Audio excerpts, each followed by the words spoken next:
That was smooth. My microphone is not muted. I started right as I should have. So, okay, let's slowly fade this away.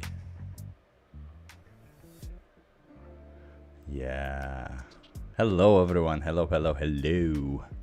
Wait, I got pretty smooth, I would say. Pretty smooth, right? How is everyone doing though today? There still is a little bit of background music, and that's okay. You know, we're just starting off. Yeah, VPM, right? Hell yeah! Wait, hey VPM, nice to see you here. Oh no!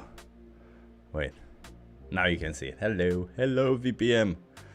See, this is working. Hello Martin, Mr. Martin, vegan Christianity. Awesome people in the his house. Draculum.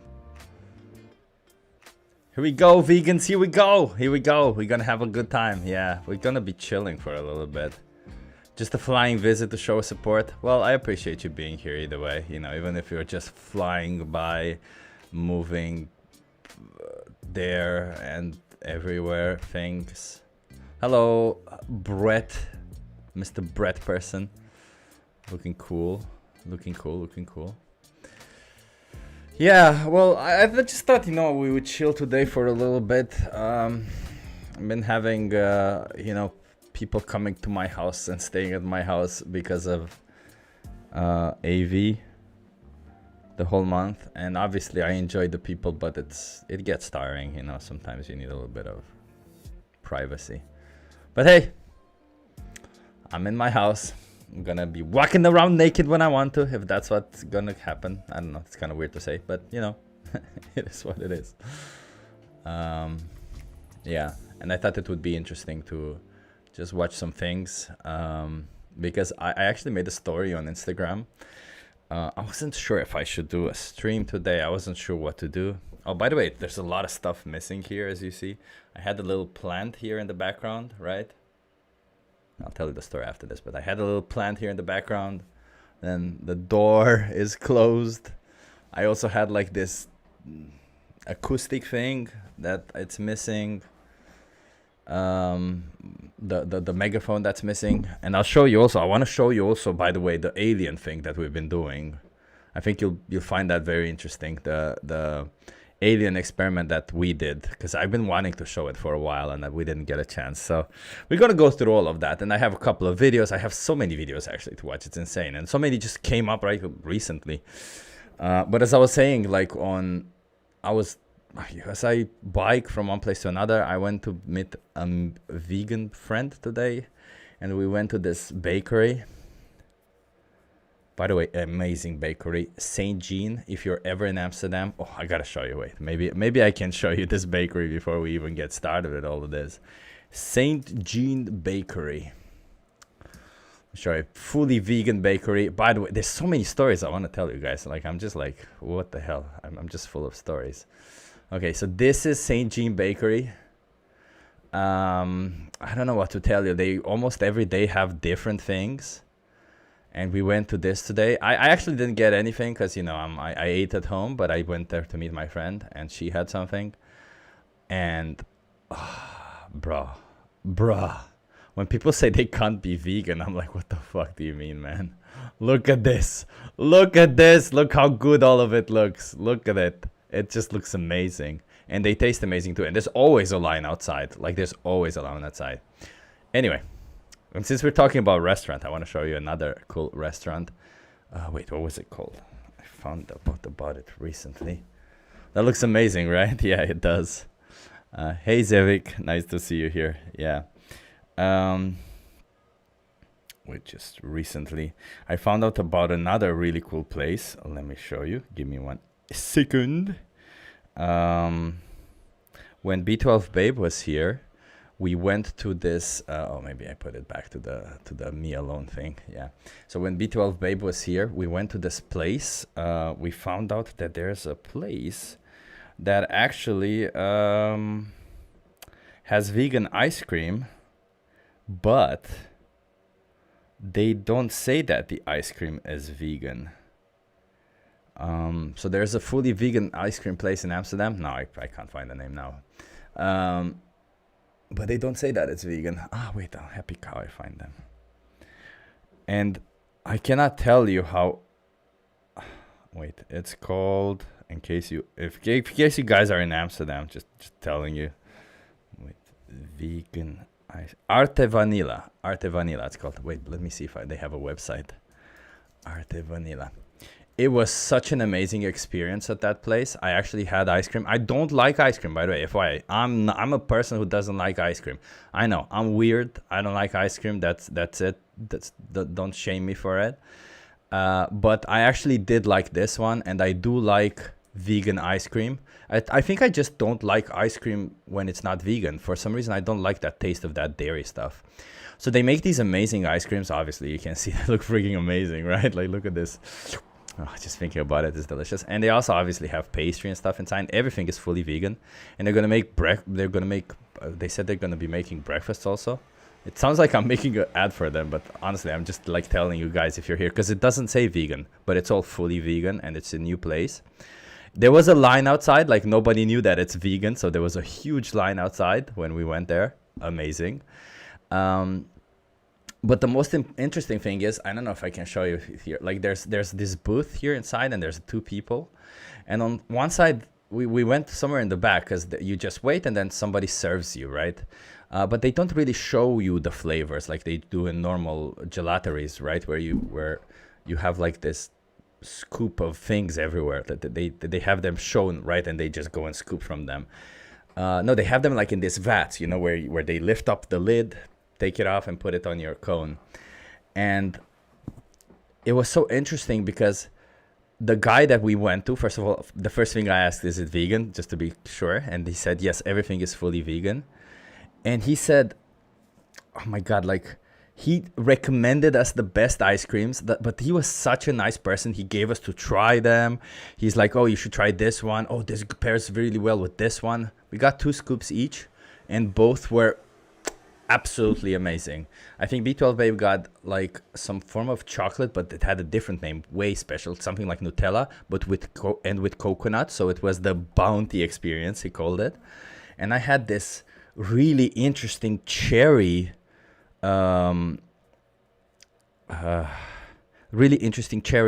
ice cream, but it's hard to explain because it was not just cherry. It's very interesting, but maybe a little bit like sour cherry with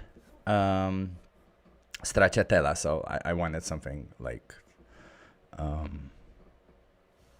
chocolatey with that. I always get some form of chocolatey. Anyway, delicious place. So if you're ever in Amsterdam, fully recommended. Fully recommended. Oh, you're gonna be in Amsterdam? Oh, nice. Vegan engineer. Love it. You're gonna love it. Amsterdam is amazing. It's getting better and better options. But now that we have a couple more people here, I don't know what I was doing there. I thought it would be interesting to start watching this thing, isn't it? Did I have anything else to share? Oh, maybe I share an update later on. I don't know about what's going on with me, since I said that I no longer have a job and stuff. But let's watch this. It will start in the middle, but you'll get it. It starts in the middle, but the vegan part is somewhere in the middle. So I'm like, the minute that it starts, I'm like, I gotta stop and watch it. So it's freaking amazing. So let's watch something. Let's just see where it takes us. So in case you don't know, this is allegedly Ian. By the way, this is like a guy who debates Christians and people who have a problem with like gay people and stuff. He's pretty good at it too, and he's got this really interesting way of speaking. And as you'll see later on, he's also vegan, which is fucking amazing. So let's see what the debate is on.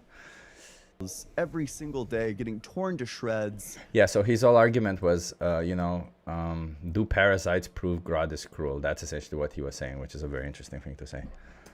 For animals to shreds, and it's like an excruciating, agonizing process for that. In the same way that you'll feel pain when you touch something that's too hot, it'll burn you. Like that sort of pain is felt by billions of animals every single day, getting torn to shreds, pain that's prolonged And 1,000 times worse than that is what's getting experienced by 1 billion animals around the world every single day. Do you think that that's kind of Okay. cruel? Okay. Do you realize that? Okay, we got two. There's two parts to this question. First, you have to. So just for context, because you didn't really get it, or maybe you got it, he's talking about wild animals killing other animals and the problem of evil, right? I think that's what it's called. Realize that the world today as we know it has changed. It is not the world that God created. It has been corrupted. It has been tainted. It is sick. God, I hate Just like this humans argument. get cancer now. Humans didn't get cancer. God did not create humans to have cancer. Evil brought that in. We're not going to Okay, watch the that's- whole that's thing, the by the first way. part. We're just going to watch the second vegan part. Is, do you realize that majority, not all, because everything is now corrupted. We'll talk about a lion because I brought that up.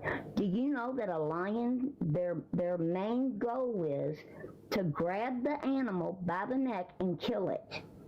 They do not start eating it until it dies. Actually, I heard that the first time. Actually, I'm wondering if that is true. Does a lion ever eat live animals? Yes, lions frequently eat their prey while they're still alive. Oh, such a fast debunking. Grab it and hold it, and they'll clamp down on its throat until it stops moving. That's not cruelty, that's just life. I eat chicken. I grow my own chickens, and I kill them and I eat them. But my chickens are free. You can go on my YouTube. You'll see my chickens. They have a wonderful life. They have a wonderful life up until you decide to take it the fuck away from them. And they have no clue that it's coming. I hold them upside down till they pass out. Then I process them. Oh yeah, that must That's make it life. okay. We need energy to live. And I see your faces that you're making, but do you know it's now been proven that plants have an intelligence? That's So for is it sure not okay true. That is for sure true. You Plants have intelligence. Don't we hear that so often? need to do your research. I'm So like just pretty deep because on you this don't- topic. I'm aware No, that that's not true. They don't have qualitative experience. I'm very much into plants and growing gardens and doing all of that. I'm always researching into plants for growing my own food. And I'm telling you, you need to look into it because now they can even measure it. Just because I've already looked you into don't this. have- That's not true. You If you have like a haven't. You haven't source, looked you're more into than it. welcome to. Wait, I'm sorry. Okay, let's not derail this topic. Let's just stick with it. Listen, Let's go I one will thing say- at a I will- time. Let's start with the cancer topic. If cancer Listen, only came into the world listen, with humans, will then how say- would you explain the fact that this dinosaur bone had cancer millions of years before humans even existed? they claim it's cancer. We don't know what It it is. That's bone They're cancer. not It's even- inside of the bone. They're not even telling us It's a honestly tumor. what the bones are. They're you know bones. that- What do you do you know mean? that What they're else would they lying? be? They're the fossils. They're not telling us the truth about the fossils. They are. Oh Do you know god. that you can make a fossil within like a 6-month period of time? People I have heard done this it. part and it's All so it is a stupid. chemical, and I don't know the terms of it. All it is a chemical exchange. You That's can make all a it is. fossil in a You- 6-month period of time? Yep. Look it up. 6 month. All it has to have period of is the time. proper environment. So we don't even know how old these bones are. Oh, you just mean like it's possible to set in like you could like oh well yeah, sure. I mean you can create the conditions take a for a bone. fossil in like a matter of like Yes. seconds, right? If you fall into like a mudslide, like obviously, but sure. You can't create like a fossil that's going to be found at that layer of like the fossil record though. Do you know like how if many you were to carbon date that fossil, you'd be able to figure out how old it was. If you radiometrically date these fossils, it's going to come back to being millions of years. Yeah. Do you know how many things that But they we never have found out believe that in they're wrong about radiometric Like what? dating, do the they? science community? Like what? Can you give me How some far back do you examples of wanna how we've go? been? How Yeah, far give me. back? Can you? I How get some far back do you examples wanna of the go? radiometric dating. When has the radiometric dating been wrong? There's all kinds of examples where it's questionable. Yeah, please give me an example where they got the radiometric dating wrong. I can send you the links. Watch for my comments. Look on YouTube, because I don't come to TikTok. I don't use TikTok. Such main character syndrome, huh? Look after me. You, the person who has 70,000 subscribers. Can you look after my comments and do this? Jesus Christ. Yeah. I downloaded this just to talk to you.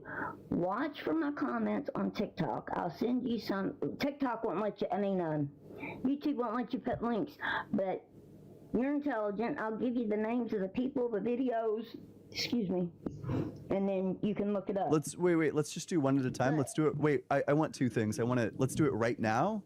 And that's fine. You can drop the link. I can't do it. I can't do it right now. I don't. Just give me the name of the people, or do you not? Okay. I don't. When it comes to names, titles, I've got terrible memory. Okay. Well, there's actually like several scientific studies that disprove the Bible, and I'll just have to send them to you later. No, there's not. Yeah, there are. I'll send them to you later. You know, No, I'll drop them. in my Sorry, Discord everyone. It later. will get to the vegan part. Look, It will you get to don't know the vegan part. experiences that I've had. Okay. God is real. Okay. God is real, What period. experience There's did you have that nothing- demonstrated that? There's absolutely nothing you can say to me to convince me otherwise. The thing is, you think you have to know all the answers to No? prove or disprove. No? Yeah, you do. And then Oh, if sorry, my bad. somebody I do believe that. Yeah. somewhere- No, you got it right. so- Yeah. Okay. And here that's the I very love his first thing you style. need to realize is I don't know everything. And just because I don't know it means I Whoa. need to research. I need to look into it. Whoa, I But don't you know do any. ask I don't know for- everything. Whoa. You do ask for references, which is awesome. That's one thing I like about you. But that Wait a minute. We got a little bit of an animal abuser in the chat. I shot a cow today. It was boring. Meat though. I don't know if you're making fun or I actually do that. But if you actually did do that, how about you come and debate me, huh? You wanna do that, Ty Euler? what I was saying. God created a perfect world.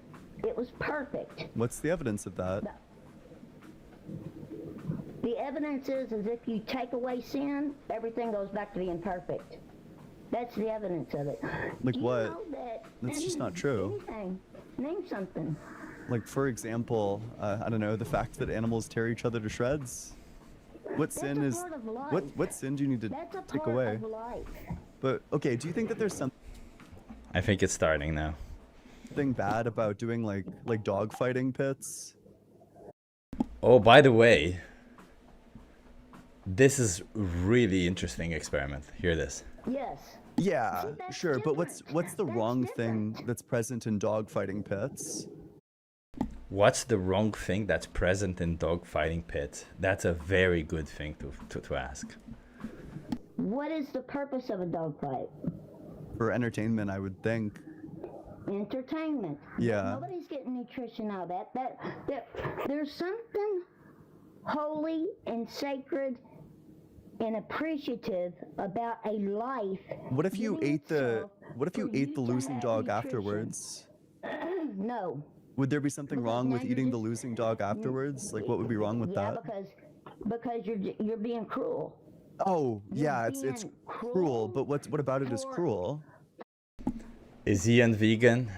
Yes, he is. I think like he mentions it. Because it's for entertainment. No, it's for You're just gonna nutrition. eat the You dog. eat the losing dog. You're just eating the losing dog for an excuse to justify your cruelty. What if you weren't watching it and I weren't eat getting chickens. entertained by it? Also, a great question. What if you aren't the one getting entertained by it? That's a really good thing. So when I ask about the bullfighting experiment, which we ask some Spanish people, you can ask, well, what if you're not the one being entertained? Is it still okay to kill them afterwards? Like, that's interesting. That's a very good point. Well, at least the dog didn't die completely in vain. At least it wasn't a total waste. But it's still evil and it still should be illegal, and everybody who does it needs to be locked up and thrown under the jail. So here's a There's- question. Do you think it would be wrong if I went to the dog shelter, took a dog home, and then like cooked and ate him? How are you gonna harvest him? I don't know. I could Google it. I could chat GPT it. Well, I mean, you've seen enough of life. You know that a bullet to the head is, they don't see it coming. They're just gone. They're just gone. They don't even know it hit them. Do you think that would be ethical? That's what makes it unethical to eat a dog, but not unethical to eat a chicken. I'm vegan. It's meat. Let's fucking go. I just love it that he said he's vegan. Fuck yeah, man. Allegedly Ian. Amazing. What makes it okay to eat a I don't think baby it's okay to plant? eat either of them. So it's okay to eat a baby plant. It's okay to chop down a plant. Why? Oh, 'Cause yeah. You can't hear it cry. It doesn't have qualitative Yeah. experience. All the structures that are necessary for qualitative experience aren't present. Qualitative experience. That's such an interesting way to put it, huh? We don't call it sentience, but qualitative experience. You know, you need brains, you need neurons. They don't have those things. So because its neurons looks different from yours, that It means doesn't have any it doesn't- neurons. You need like a central nervous system You as like need a to bare check up minimum. you need to check up on the recent studies. What, like what? About, The have other you thing that seen you're gonna the have to link in the study? future? Have you seen? Yes. Not Okay. in the future. Well, Let's do it. Wait, probably not in the be future. Let's do it tomorrow, right now but that'll then. work. I can't do it right now. Why not? Because I'm on the phone with you. Why can't you just wait till tomorrow for it? What do you want me to I told you where it's gonna Google? be at. I have Google in front of me. What do I need to Google to find the studies? The plant. Let's see. What could you Google? Plant choosing. Okay, I'll tell you the study, and you come up with the words. Yeah. The plant. Okay, the study was a room. The plant was in the center of the room, and it was a bean. This is so embarrassing for her. I saw, David, that you sent me one. I'll look at that, yeah. Plant. It was a vine, a bean vine. They put a pole in the room. The vine grew up and went straight to the pole, so they moved it. The vine did the same thing. The vine always knew where that pole was at and grew up and went straight to the pole. So then they put two bean plants in there, 2 plants in their own pot in one room, nothing else in there but one pole. When one plant reached the pole, the other plant took off in the other direction and started looking for somewhere else to go. Okay, I'm trying to find this. Plant can see. So if a plant was finding a pole to climb onto, like what does that prove? It sounds like what you're No, trying to not- imply is that not they can like It see. don't see like we see. No, it senses, it knows. Experiment.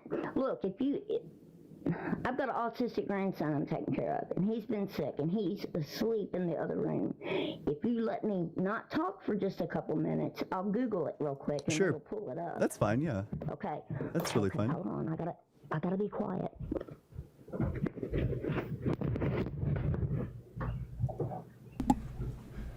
Yeah, I don't know if this is going anywhere. I have to be wondering. Let me see.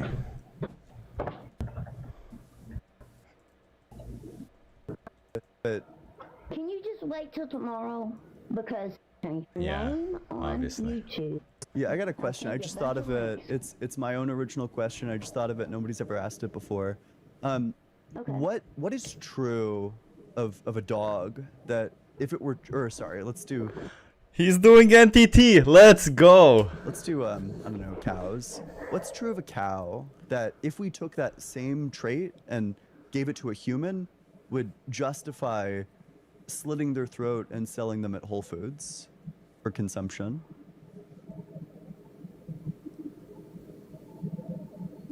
Okay, you'll have to ask me that again. Yeah. I don't What- think I understand it. What property does a cow have that justifies the way that we treat it, such that if we gave that property to like a human, that we could go and eat the human? Because God created humans to be the authority in this world.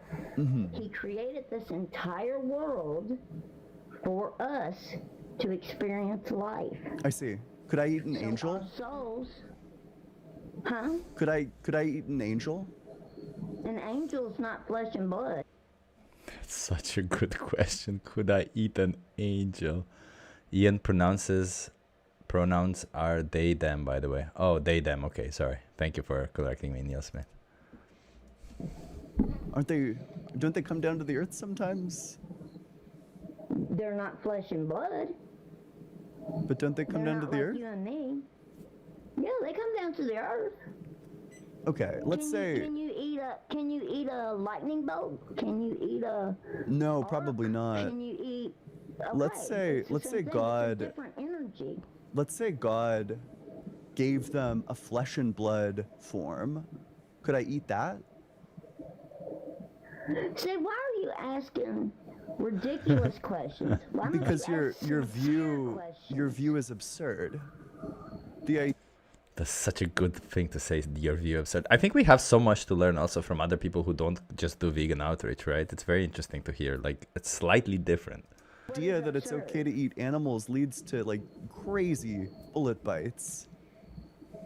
No, it doesn't, because it goes back to something you were talking about. I think it was yesterday I was watching. You didn't. Okay, you I just want said to. I that- do want to mark for the let audience me that we finish. reduced me this finish. position to absurdity, which is why now we're moving to a new topic, is what it feels like. We're not moving to a new topic. Tyler, I understand you're a little bit triggered and you decided to spend your Saturday being triggered, and I don't have a problem with you spending your Saturday being triggered by other vegans. You know, they decide to respect animals, they decide to be logically consistent, smart individuals, and all of a sudden you realize that that just makes you a little bit stupider than others. And that's perfectly fine. You know, you can be triggered and mind your own business. But, you know, if you actually do want to have a conversation with me, I'm open for it. If not, you know, you can shut up and listen. And if you don't like it, you can leave. Appreciate you. Well, I don't really appreciate you. I'm sorry. I didn't mean to say that I appreciate you. I think you're a piece of shit. Okay, go for This it. is the same topic. This goes back to the moral question, morality. Yesterday you were saying, let's see, okay, you say what you said about morality. And this is the same question. Morally, why is it wrong to eat a human, but it's not wrong to eat a cow? I don't think That's you a should eat moral either. Question. Is it a moral question? Yeah, it's a moral Yeah? statement to What say is that it these you things are said? wrong. What was it you said about God yesterday, or about, what was it the caller said to you? I have They no were telling idea. you that the caller was saying that, well, what is your opinion on morals? That God, but they were saying to you, if you don't believe in God, then how do you know what's right and wrong? Yeah, so the way that you can determine what's right and wrong is by thinking through the positions logically and then determining the contradictions in them. There are certain necessary moral facts that everybody is committed to, otherwise there's contradiction on their view. And because contradictions are false, that means that the only true view is the one that holds that everybody has a right to freedom and well-being. Otherwise, you know, okay, let me break it down like this. So I'm an agent. That just means that I take actions to try to achieve my goals. I have things that I intend to do with my actions, or I intend to bring about with my actions. But in order for me to do any of that, I would need my freedom and well-being. You know, if I don't have the freedom or well-being to do the action, then I can't take the action. And if I Fair. need that, then I need for you to not interfere with that, which means that I'm claiming a right to it just because I'm an agent. But if me being an agent means that I have a right to freedom and well-being, that means that all agents must have a right to freedom and well-being. Okay, yesterday you were saying that, Yeah, okay. I think it's dodging in a different direction. I don't want to listen to this whole thing. Let's see what David sent me, because it looks like a short thing on Facebook. Some interesting outreach. I don't know if I have Facebook though. Do I need it? No, I don't. Wait. Then because you know trees breathe and so do Okay. You're a hypocrite because you know trees breathe. Okay. plants. Okay. Do you think about their They're feelings not. before They're you not. eat lettuce? Yeah. So plants aren't sentient. They don't feel pain. They're not aware. They're not conscious. They don't have a. How do you know that? How do you know that? Science. How do you know that? How do you know that? How do you know all that stuff? How do you know that? We have science. No, scientists still can't even prove it. Science has proven they don't have pain receptors. They don't have a central nervous system. So we know they're not sentient. And How come when I talk to my plants when I'm growing them, they grow like really fast and then they I like to imagine this guy when he goes to water his plants, he starts talking in them and the plants just get like an erection or something because he's speaking to them. What the fuck is he saying? They grow like really fast. They don't grow, bro, faster. That's just bullshit thing. Or I think if I'm not mistaken, there have been studies that they grow faster with sound, but no studies have debunked whether it's you talking to them, you yelling at them, you playing loud music or anything like that. It's just essentially vibrations in the air, which is okay. So vibrations in the air make them grow a little bit faster. That's possible. You know, it could be that the chemical reactions are sped up because of that and they grow a little bit faster. It doesn't mean anything that they're sentient or anything like that. Funny. Hey, Tone. grow like really like perfect. yeah, we have Oh, and then they grow perfect. Yeah. plenty and plenty of studies in science. We know that plants are not sentient. But by the way, let's say tomorrow we found out they were sentient. This is actually an argument in favor of veganism because the leading cause of plant death are the animals eating them who then get killed and fed to you. So the best way to reduce plant death is to go vegan. So whether they're sentient or not is actually a pro-vegan argument. Make sense? Not every animal eats plants, brother. Like Oh my god. Oh god. Why is this down person at the bottom so unintelligent? you try telling that to a lion. I wouldn't tell a lion to go vegan. They're an obligate carnivore. They have You to know what eat I'm saying? That's what I'm saying. Cause so how can you say that? That's only some animals. So us species, humans, were I feel like meant to eat meat. We had to have been. But humans And are, fish. And fish. yeah, humans Because fish is not meat, of course. They had to make that completely ridiculous completion. are omnivores, which means we can eat plants and meat. A lion is an obligate carnivore, which means they have to eat meat, and they're in a survival situation, right? Wait. There's a dude on Instagram who waters a tomato plant with white monster. It grows fast, therefore sentient.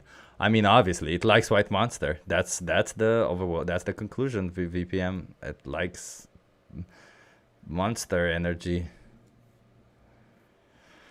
So they need to do what they need to do to survive. We're not in a survival situation. We're not obligate carnivores. We can live long and healthy and get all our nutrition from plants. So it's not essential. It's not necessary to eat animals. And I feel like if we have the choice to be kind and compassionate, that's the right thing to do, right? I feel like that aligns a lot more with Christianity. I mean, you know, Jesus preached love, compassion, unity, empathy. We're all one. Like, that was Yeshua's message. And if we have the option to not pay for death and violence today, I feel like this aligns with literally what Jesus would do today as well, as opposed to paying for unnecessary violence just because you can, right? But there's a story in the Bible that said that Jesus fed the mass with fish. Yeah, the feeding of the 5,000 was in a deserted area and there were people who were starving. So he multiplied the fish and the bread to feed people. He brought somebody back from the dead. He walked on water.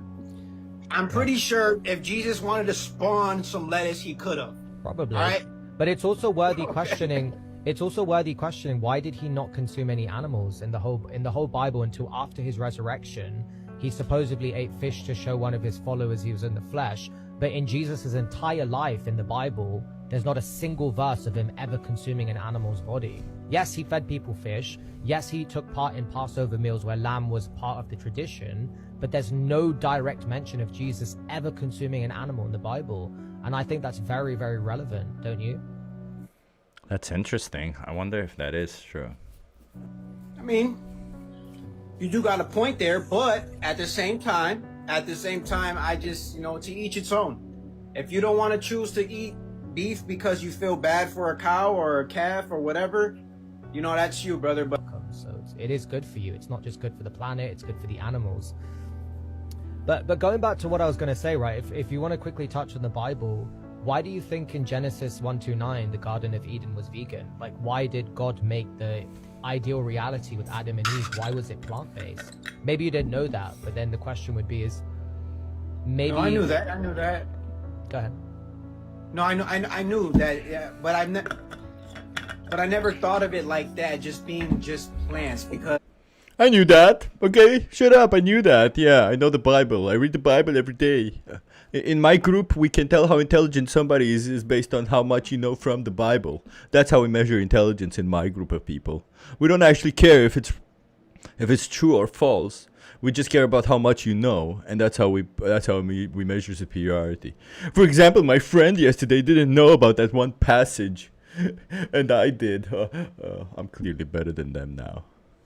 I'm assuming, you know, when God created Adam and Eve and then everything else in the garden.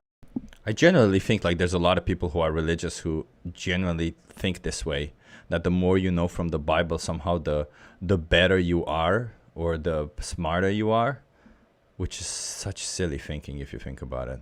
Garden of Eden, I'm pretty sure. I think these are the same type of people who think that reading makes you smarter inherently, which it doesn't. You can read stupid things and it won't make you smarter, like the Bible. He had fish and stuff there too, you know, because I mean, I just can't see it just being all plants. I mean, but that's exactly what it was. So it says, I give you... Wait, what? So how far away are you cultists from hating every meat shopper? Lol, why the money system the reason for not to eat meat? We're against animal abuse, and you're welcome to debate me if you want. Let me know if you want to debate me. I'll spawn a link instantly and we can debate.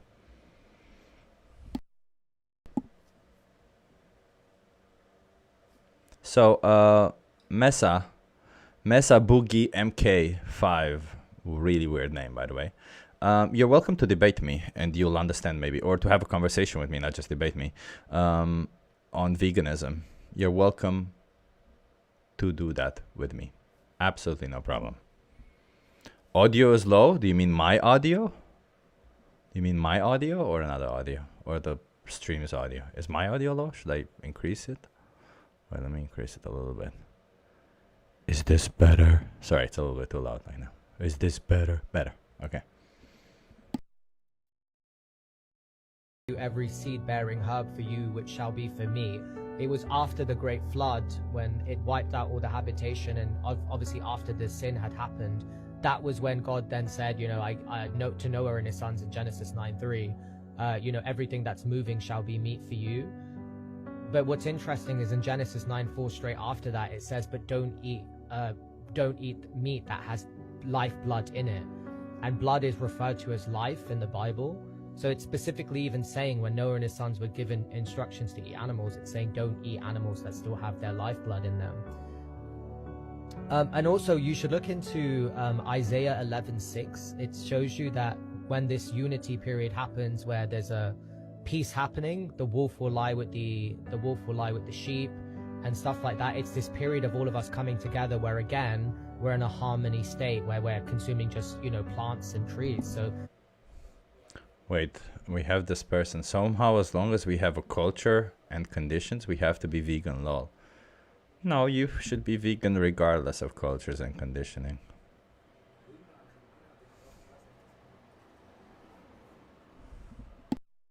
it's like at the start in God's ideal reality, it's vegetarian in the Bible. Sorry, it's plant-based in the Bible. And then in the end, in in Isaiah, we see that again, in the end, it's vegetarian again.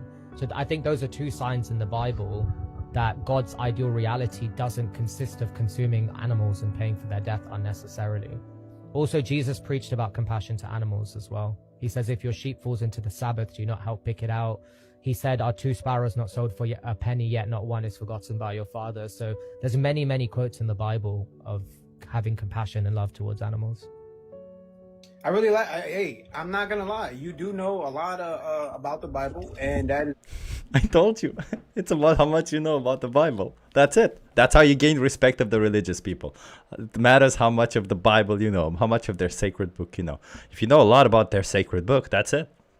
So I guess everyone, in order to win arguments with religious people. You just have to know the Bible. Very very good to what you're debating on. But I mean, Would you be open to watching a 3-minute video? It's not my video. I think it will really surprise you to see Let's it. go. Do you have another device in front of you? It is literally 3 minutes. yeah. Oh, so he watched it. Holy shit, David, this is really interesting video. 100%. That could make somebody reconsider. 100%. Kind of makes Holy me shit. feel like shit at the end of the day, you know. As someone that, like I said, eats meat, it does make you feel. It makes you feel bad, and it makes you do second think of like where your burger is coming from before you actually bite it. And actually, it's crazy too. I've said this to the chat before, and like I say miscellaneous stuff sometimes, and I said, wouldn't it be crazy if, like kind of what you said, if it was actually a sin to eat animals, and every time you bit into whatever you were eating, like if you bit into a burger of beef, you would hear the cow in your head, or you would hear whatever animal that you were like imagine that. And the reason why I had brought that up is because I had a bad dream like that one time. Wow. Again, man, that is a very that's definitely a good video to share to somebody that you're trying to like convert to being vegan, because I really can go to work.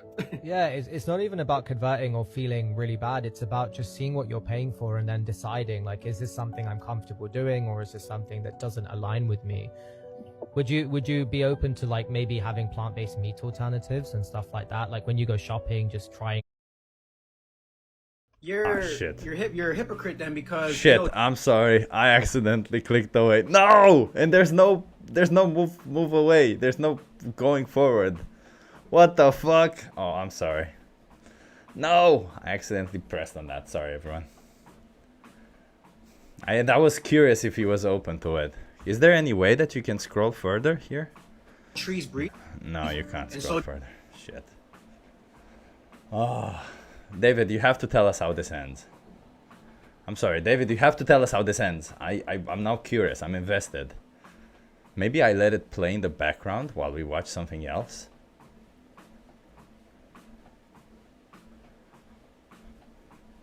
The Vegan King. Maybe he's also on TikTok. The end was pretty good. Don't tell us that. Okay, let me see if I can find him on TikTok. Because I think on TikTok you can scroll, yeah. The Vegan King. Okay, I found him on TikTok. Let's see if we can find.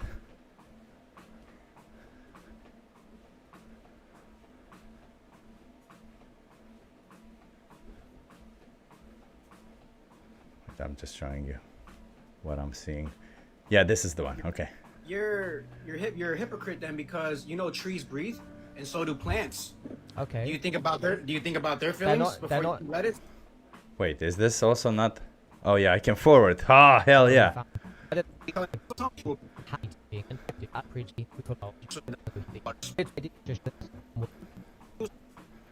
Oh, there you go. There it is. Adam and Eve. Why was it plant-based? Maybe you didn't know that, but then the question would be. Okay, see, we're solving it. But you Engineer, have many, everyone. Not one is forgotten by your father. So there's many quotes in the Bible of having. Times, and I said, wouldn't it be crazy if, like kind of what you said, if it was actually like convert to being vegan? Because Vegan stuff. I honestly think I'm Here it is. Here it is. almost, I would say that I'm really close there, because I don't really eat as much steak anymore or beef. I eat more chicken than anything. He's really close. He doesn't need that. Sorry. It's just funny. What the fuck? And I know that's still bad, but I eat a lot of spinach and kale, like a lot. And I eat a lot of greens, like I eat a lot of vegetables, believe it or not. And so I mean, I'm like halfway there. I could, if I want to, just stop eating chicken and just go plant-based protein, like you're saying. Yeah. Because I and a lot of people find me crazy because I'll eat my spinach on live and they'll be like, you don't put anything in there? Like it'll just be just vegetables at points when I want to eat a light meal. Yeah. Just Yeah, you should put some vitamin C rich foods, maybe like bell peppers or something, so that then you can absorb the iron better. Remember, by the way, vegans don't just eat vegetables like rice, bread, beans, pasta, kidney beans, chickpeas, oats, lentils, zeatin, soya protein, corn. These are just things off the top of my head. Those are all vegan. So we have tons and tons of foods. It's not like you're just eating salads and lettuce and cucumbers and shit like that. You know, so there's a lot in there, man. But no, it's honestly been really nice talking to you. My question would be what advice would you give to people who haven't seen the video? What would you say to them? To definitely, like you said, watch this video for the awareness to see where your food is actually coming from and how it's being brought to the table. Like you said, I mean, those animals that were in the video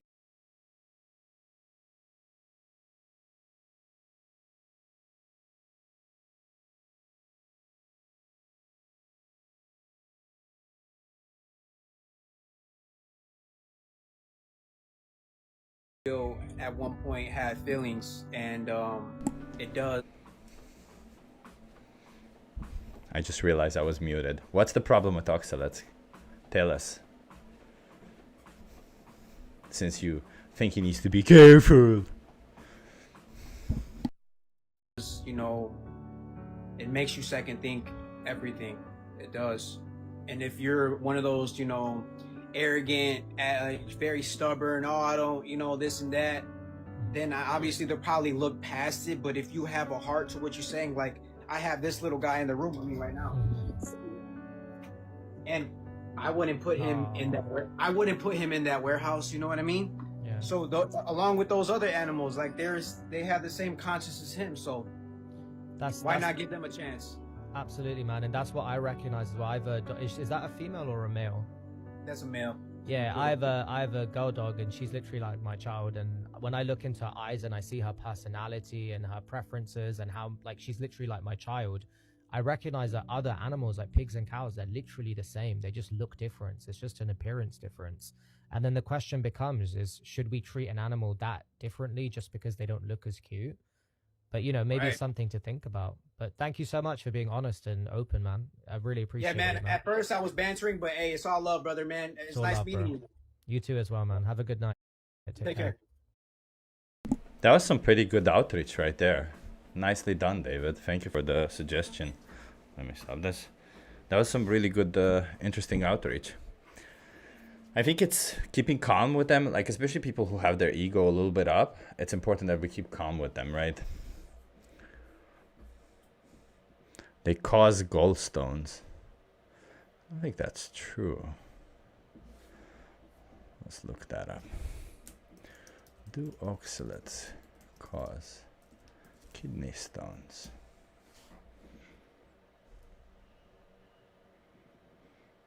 Because they bind to calcium, yes. But they don't have to bind to calcium, right?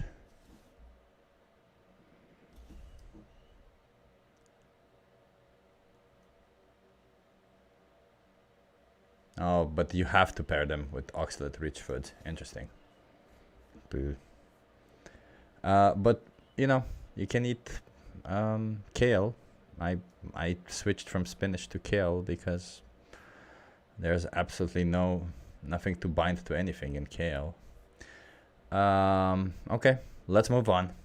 We have a couple more videos. This is Gem Lettuce's video. She released it 20 hours ago, and maybe some of you have already seen it. Jack Science introduced me to his non-vegan friend, so that's going to be interesting. So let's give that a watch. How do you feel about the exploitation of other animals? Awful. You? I'm a vegan. Oh, I think I know 12 you. years. Are you? This Jack Science just go around like this is funny because yeah. You, Alex? What? God, shut the. Don't end that sentence. What? Don't say O'Connor. No, I'm not saying He thought you saying Alex O'Connor. Oh, that's funny. Alex O'Connor. Oh, thank no, you're you. Jack. Hey, Ollie, she knows my name. Thank you. What's your last name? Jack. Go on. You were on a Science. yeah. I meet do know How you you. doing? Sorry, what was your name? Gemma. Gemma. Yeah. What's your surname, Gemma? Lettuce. I go by, yeah. That is my name, look. Oh, cool. So you're like a celebrity now. In the vegan world. Yeah. Oh, is he only a celebrity in the vegan world? Because I would recognize him too. You've got to do your bit. I think this is gruesome. Fair play to you coming out here, though. Are you from Birmingham? Hey, are you recording us? Cheeky shit. Cheeky. I kind of like this guy. He's so funny, yeah? Like, look at him. Such a lovely personality, man. I would love it to have him as a friend. Cool guy. Cool guy. Oh, I get this because he's a celebrity. No, we'll do it again if I'm going to be a celebrity. Wait. No, thank you, though. Holy shit. It's Jack Symes. You had some good conversations with people today. Yeah. Oh, bro, I love that so much. That's so cool. Pretty good. What are they Yeah. saying? That they're all going vegan and they're never going to exploit animals ever again. Do you recognise this guy? I do. He did the Jubilee thing. Oh. Nice to meet you. And he was on Earthling Ed's podcast. Oh, do you know Ed? Yeah. Oh, Not great guy, isn't personally, he? but yeah. Oh, lovely man. You should meet him. He's one of the best. Best boy. I met him at Camp Art a Oh, few cool. years back. Nice you going this year? Yeah. You? Yeah, but I think it'd be your first time. I'm just going along for the kicks. Yeah. What's going on there? Also, he's going to be a camp out. That's kind of cool. We're going to see him a camp out also. He says he's going there for the kicks, so I'm guessing he's not speaking or anything, which is kind of cool. Meet him around there. I don't actually know. All I know is that they're being a bit too noisy. Yeah, they are. Yeah, How long you been out trying to for? do our thing since 12. Can I do anything? Can I do anything? Well, you can tell them to pipe down a little bit. Say you're disrupting the animal rights people over there. So, cool. What's that, Well, you can do some outreach if you want. What kind of outreach? You know AV, Anonymous for the Voiceless? Actually, we have a chart somewhere. Someone had it. Oh, Lulu. Here it is. Yeah, this is it. How they feel about... 10 steps. Yeah. Do you agree that humans should respect other animals? Can you truly respect animals if you use them for your own purposes? It's just woke nonsense. He's kind of funny. I'll just start there. Vegan. Vegan? From now. Yeah. They go no, and then Yeah. shame them. Do you agree that we should actively defend that? Yeah, that's good. Is this like the thing that you just are told to speak to people about? Yeah. Do you want to practice some outreach? Is he vegan? Hey, let's pretend to do a clip. Is he vegan? No. Well, I can actually do it for real then. Can we get? Are they recording for Yeah. like a video? Yeah, yeah. Can we for do my- like a right? we're gonna Wait, do a video, you're not ready? vegan. Oh, this is so good. So he was walking around with a non-vegan friend, and then he meets somebody who recognizes him, and they want to approach his friend. That's pretty cool. Jem is awesome too. Right? Yeah. Okay. Yeah, well, I'll do it to you then. So, Pretend to come on. Ready? What do you think pretend to come Just on? pretend you've just been stumped. it's all right. I'll cut all this out. So he's your friend, but you've not turned him vegan yet. I Check don't- this. I don't know this man. You were a vegetarian for a while. You were converted by our that's argument. right. Yeah, that's right. Yeah. So, and Works with Peter Singer, not yours, but yeah. Oh, this is funny. Don't say Peter Singer around the vegans, dude. Hate me. So, how do you feel about the exploitation of other animals? Don't say Peter Singer around the vegans. That's funny. Man, I like him. He's genuinely a very entertaining person, Jack Sines. AV and Jack Sines are probably incompatible. Yeah, I believe that. I don't think they're very compatible with each other. Yeah. I think it's really bad. Yeah. Really bad. I think factory farming especially is probably one of the most moral evils of the current time. Would you agree that we should be respecting other animals? I agree, yes. Yeah. And do you think that it's truly possible to respect them and exploit them at the same time? I think that those two things are opposite. But I think that It's very interesting that Jack actually moved on the same position as Jem as they're doing this, see? So he's not on the same side as his friend, but he's on the side with Jem, which is very cool. degrees. I think most people view it maybe in a bit more of a nuanced view than that. Okay. Animal Rights Act of 2010, right? So animals are free from exploitation. If you beat your dog, that's against the law. Yeah. But that feels very contradictory with it's okay to raise, slaughter, other animals. Yeah. Okay. So, what's your understanding of veganism? It's the idea that you shouldn't consume any products that are either come from animals or animals themselves. So Yeah. meat, honey, eggs, stuff like that. Yeah, that's it. It's about avoiding their exploitation. So not using them as a product or as a commodity or as being here to serve us. It goes beyond what we eat, also like wearing their skin or using them for entertainment, testing, things like that. So since you agree that we should be respecting them and that it's not respectful to exploit them, do you feel there's anything preventing you from being vegan and living in alignment with your morals? Yeah, I think there's a broader point there about morality and how people approach moral issues. So I think there's sometimes people know a thing is wrong, but they still do it anyway. Okay. And that can be for a variety of different reasons. A lot of them can be cultural, a lot of them can be class So he admits that it is wrong. based. But what about for you personally? Because you're talking about other people, but I'm asking you, do you feel there's anything that's stopping you from being vegan? Yeah, absolutely. Yeah. For me, like obviously, so I have particular like, health concerns. So Okay. It's always the health concerns. Pre-diabetic. Okay. So that does get in the way of me becoming vegan. I very much am someone that I think veganism. I think of it very much the way a lot of people kind of think about religion, where it's like an ideal to work towards, and any incremental little change you can make, be it even if the difference between drinking like milk from a factory farm or something that's free range and organic. I think there's moral degrees there. I think you're What the hell are those people in the background yelling? Very annoying people. organic and free range is better. And the ultimate goal should be to reduce that amount to like 0. Okay. But I think that a lot of people would struggle going from where they are. Yeah, to 0. but we're not talking about other people. We're talking about you. So you said that you have concerns with your health because you're diabetic. So do you think that it's possible for you to live on a plant-based diet as a person who's diabetic? I think that it would. I think it's possible. It's possible. But I do think that it requires a lot of effort and a lot of thought and a lot of thing that I'm. Why would it require more effort? I never get this. Why would, if you're diabetic, require more effort to be on a plant-based diet? Why? You take insulin, you can eat. What the hell is it? I don't get it. It's also quite a recent thing for me. Okay. So it's something I'm kind of getting to grips. Yeah. Let's say that you were one of these individuals and you were being exploited for your body. Yeah. And your oppressor, they said to you, I don't agree that we should be exploiting you. I think that you deserve respect. However, I'm diabetic. It's a little bit more difficult for me to not oppress you. What would your response be to that? Would you accept that? I mean, if you ask any individual. Okay, Jason, you're diabetic. Is it difficult to be vegan, to be plant-based as a diabetic? Do they want to be harmed? They're going to say no, right? So yeah, I think that if I was in that situation, I would say no. I don't want to be exploited or harmed for other people. Yeah. So is there anything else that you feel is preventing you from being vegan and living in alignment with your morals?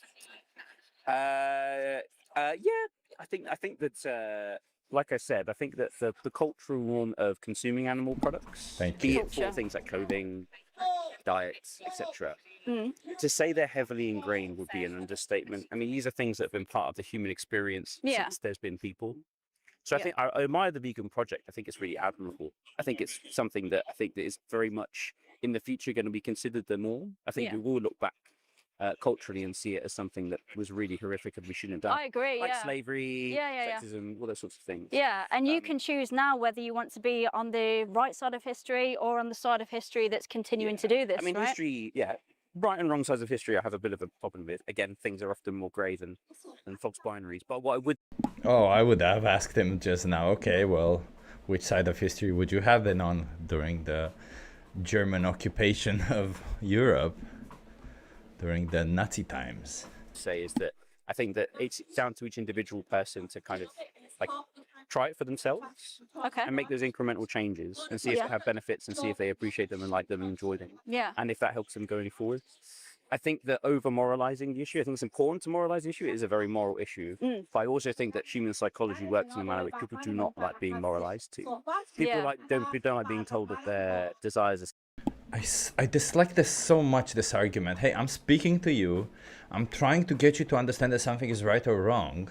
And you're trying to be all smarty pants and saying people don't like when people tell them what's right and wrong. Okay, but can you move on? I understand people don't like it. Is that what you're saying? That you don't like it? Okay, but if you're aware that that's happening, can you be aware and put it on the side and actually focus on the subject? sinful. People don't like being told that the things they consume are Yeah. inherently bad. So I think that there's a balance there. of Yeah. if you We want- can only decide for ourselves what's. Yeah. Yeah. And if you want people to join your project, whatever project it is, be it a political project, you know, an ideological project, I think you have to kind of meet people where they are. You know. So, do you think that culture is a good enough justification to exploit others, other animals? Yeah. I think it depends. I think it depends on the context. I don't think I would never say that. You know, I would never exploit someone else and say, "Oh, that's just part of my culture. That's not what I should do it," especially if they're a human being. Right. But, you know, but the So I see this Candor person is not letting on. Candor, you have two options at this point. I'm just gonna do the same as vegan gays. So you can either come have a conversation with me live, and we can do that, no problem. Or I'm going to silence you. Okay? So it's your choice. way society is organized within the capitalist system is based on exploitation. Yeah. The very square we're standing in is built Yeah. from the bricks of, Yeah. you know, oppression, slavery, colonialism, you know, the profits that certain government countries make Yeah. from exploiting other countries in terms of products that we can buy in supermarkets that are vegan, right? Something like coffee, something like tea, for example, does involve exploitation too. So I think it's something definitely to be mindful of. It's definitely something to think about and think about carefully and intellectually. But I also do think at the moment, like it's a really hard thing to avoid. If you wanted to live in a way which didn't exploit any other sentient human or animal on the planet, Oh, but we're just it's nearly talking. impossible, right? Well, we're just talking about. Such empty statements by this guy. Jesus Christ, almost a sophist, if you ask me. Well, it was all made on some form of exploitation. Oh, Jesus, bro. Can you just answer the question?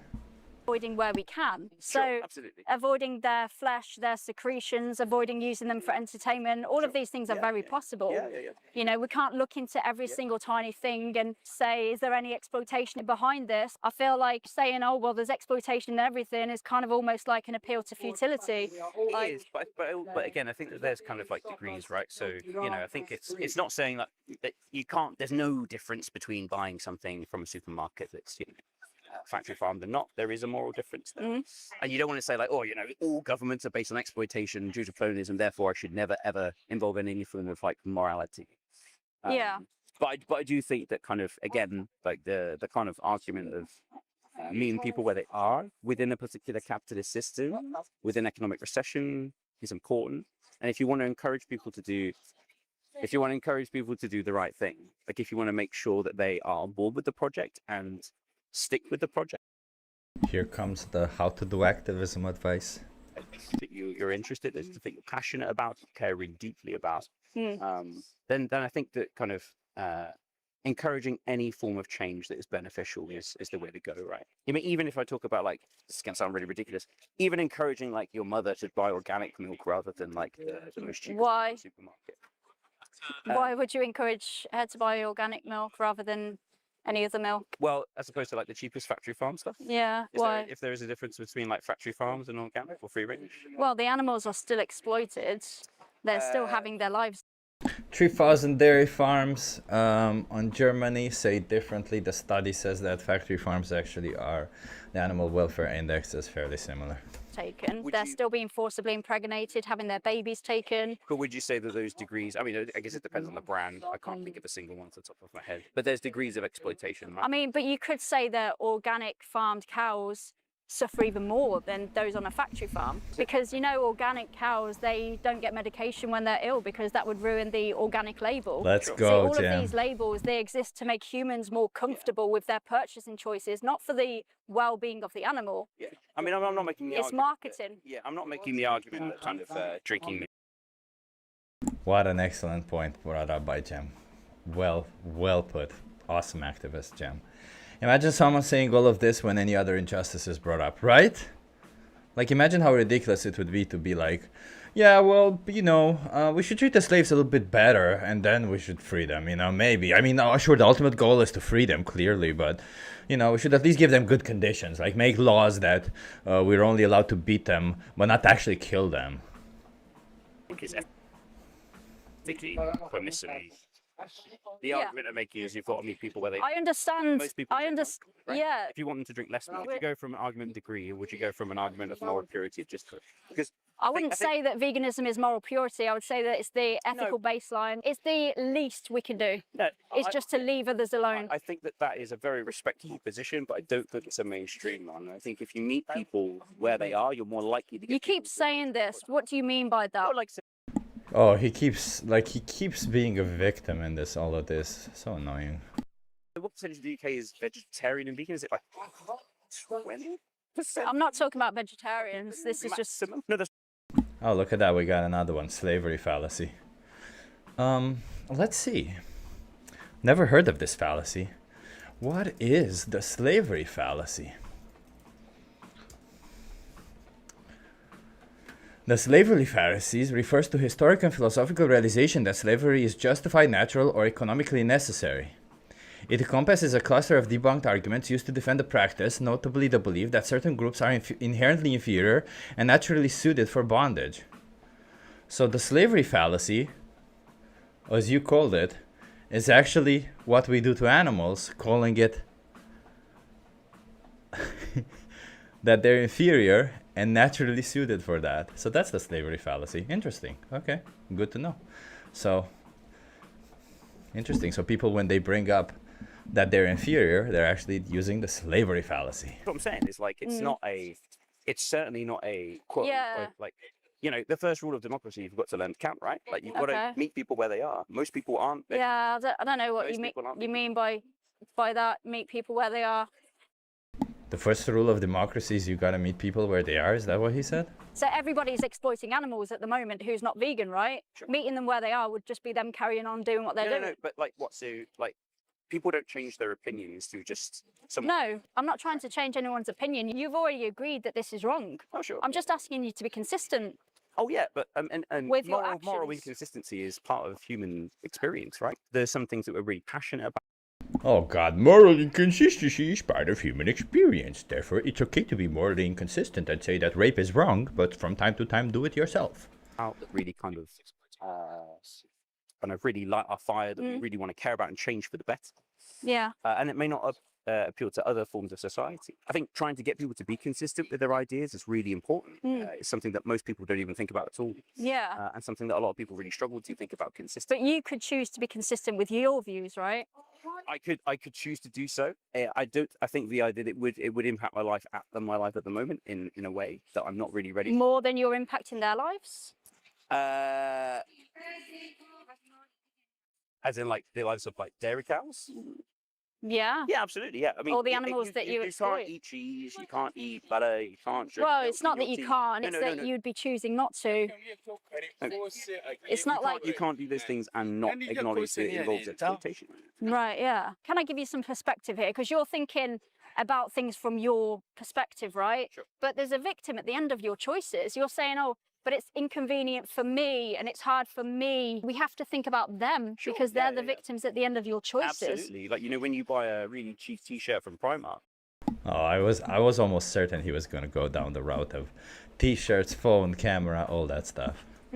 There is a victim at the end of that chain of exploitation. Right? Yeah, so we shouldn't do that, right? You shouldn't have to need to. Yeah. I would say it's not something you should do. Great. Okay. You know, if you think of loads of other things connected to the exploitation of other human beings, let alone animals. Yeah. You know, they do involve exploitation. Yeah, exactly. We're on the same page. Absolutely. Yeah. So one of the things you said was... Holy shit, that was the best dismantling of the argument I've ever seen. Props to Gem Lettuce. Holy crap. Yeah, I completely agree with you. Yeah, we shouldn't be doing that. You're right. Yeah, we shouldn't do that. Amazing. That was amazing. That was fucking amazing. Culture. And the point that I was getting at is there's lots of instances throughout history, even happening today, that are cultural. Whoa, Neil is saying she's pointing at that footage on the screen and he won't even look. I'll see if I can notice that. that I'm sure you wouldn't say are ethical because they're cultural, right? So, for example, FGM, the dog meat trade in China is very cultural. Lots of countries oppress women, and that's cultural for them. I would say that culture is not a good enough reason to justify something. Would you agree with that? Yeah, 100%. I don't think it's a good reason to justify, but I do think it does explain why those things become social norms. And Okay, policies. yeah, I would agree with that. Yeah. So do you feel there's anything else that's preventing you from being vegan and living in alignment with your morals? Off the top of my head, I can't think. I do think that, I think that there is an argument to be made that if kind of vegan norms were much more promoted, then you'd have much less consumption of animal products. Okay. So like, for example, like if you went into a restaurant, right, and you had a default menu that was 100% vegan. Yeah. And then you have to ask specifically for a meat menu or a dairy menu. That'd be cool. Do I think that that would lead to less people just looking at the menu and going, oh, you know what, I really want to try that, Okay. chickpea curry, that sounds really good, Yeah. right? I do think more people would do that. Yeah. Absolutely. Okay. I think that there is like a lot to be said for kind of like setting a moral standard, right? If you want people to engage with a certain kind of behavior, a moral ethic, Yeah. make it as easy as possible. Yeah. Make it really. Oh, yeah, yeah, yeah. Make it like, make Agree. it cool, make it trendy, make it Agree. something people want to do. But we have to get more people on our side first in order for those to become the norms, right? Absolutely. Yeah. So do you know the number one benefit of being vegan? I'm sure that there is a plethora of health benefits, longer life expectancy. I think consumption, especially of processed red and white meat, has cancer, diabetes, probably heart disease.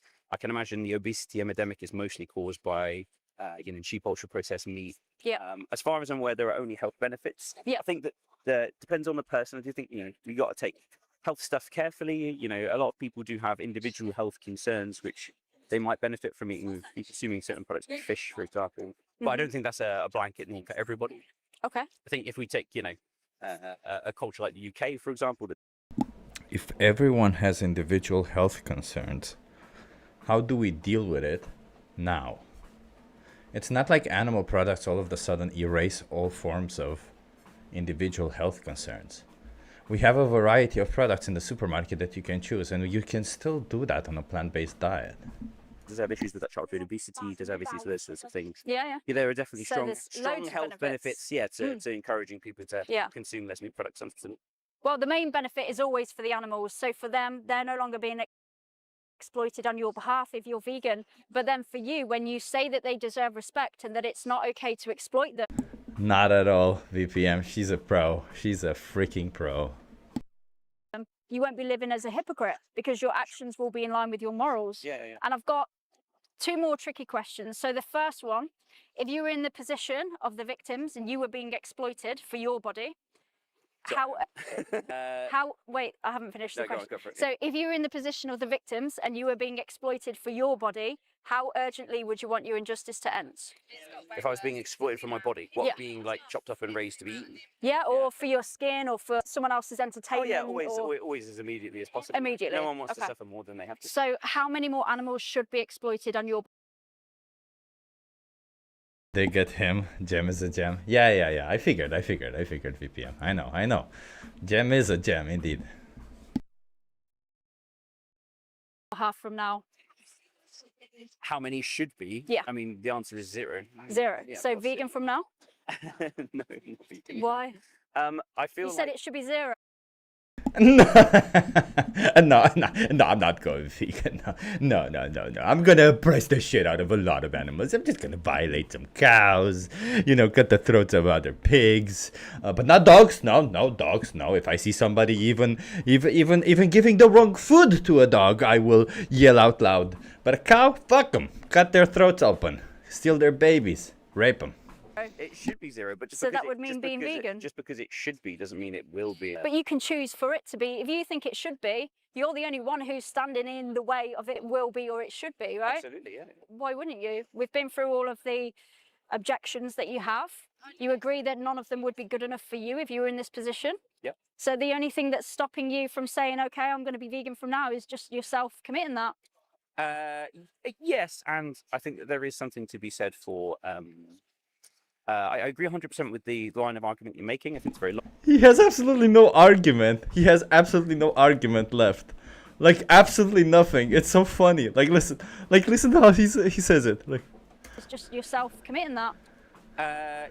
Yes, and I think that there is something to be said for. There is something to be said for I agree 100% with the line. like he has nothing. Like he just doesn't want to be vegan. That's it. I just don't want to be vegan. That's it.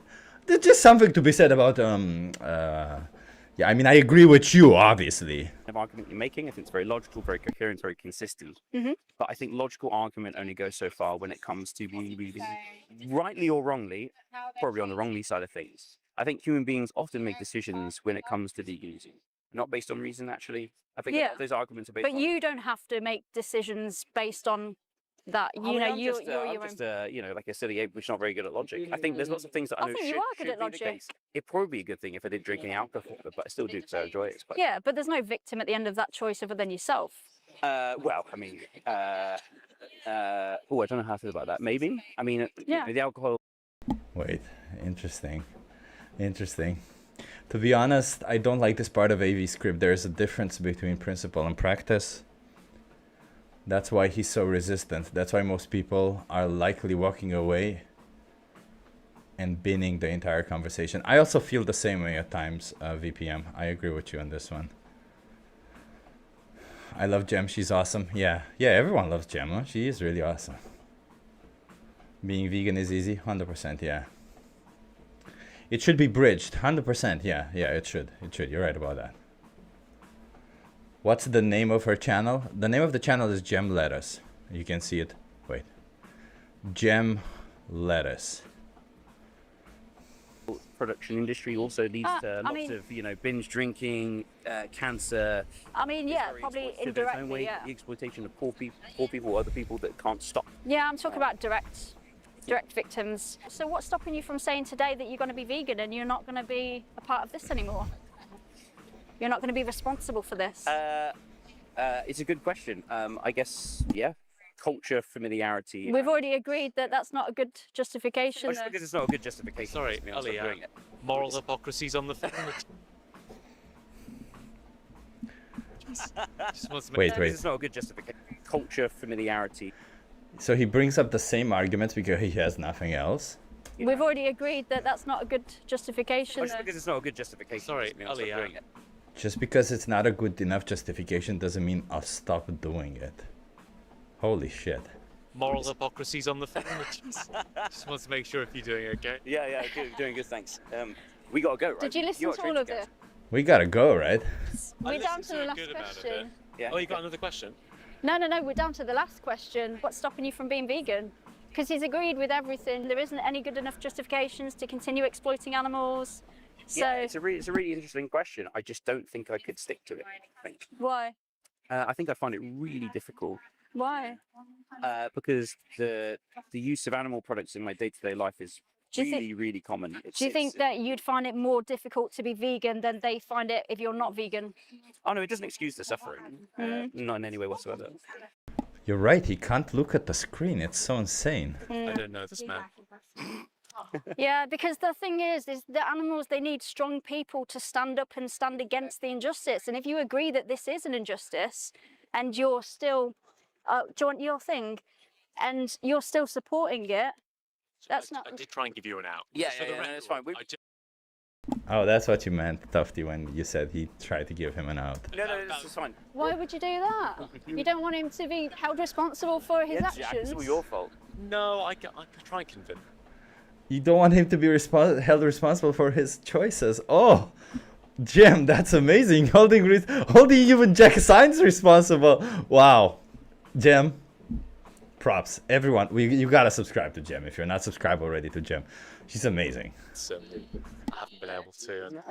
Yeah, sometimes it takes a third party who they're not familiar with. Hey, I think it's the greater good. So you cook him. That's fine. The greater good. Yeah, I mean, if you're not gonna commit, then I'm gonna have to leave it there. But would you commit to at least watching a speech on YouTube?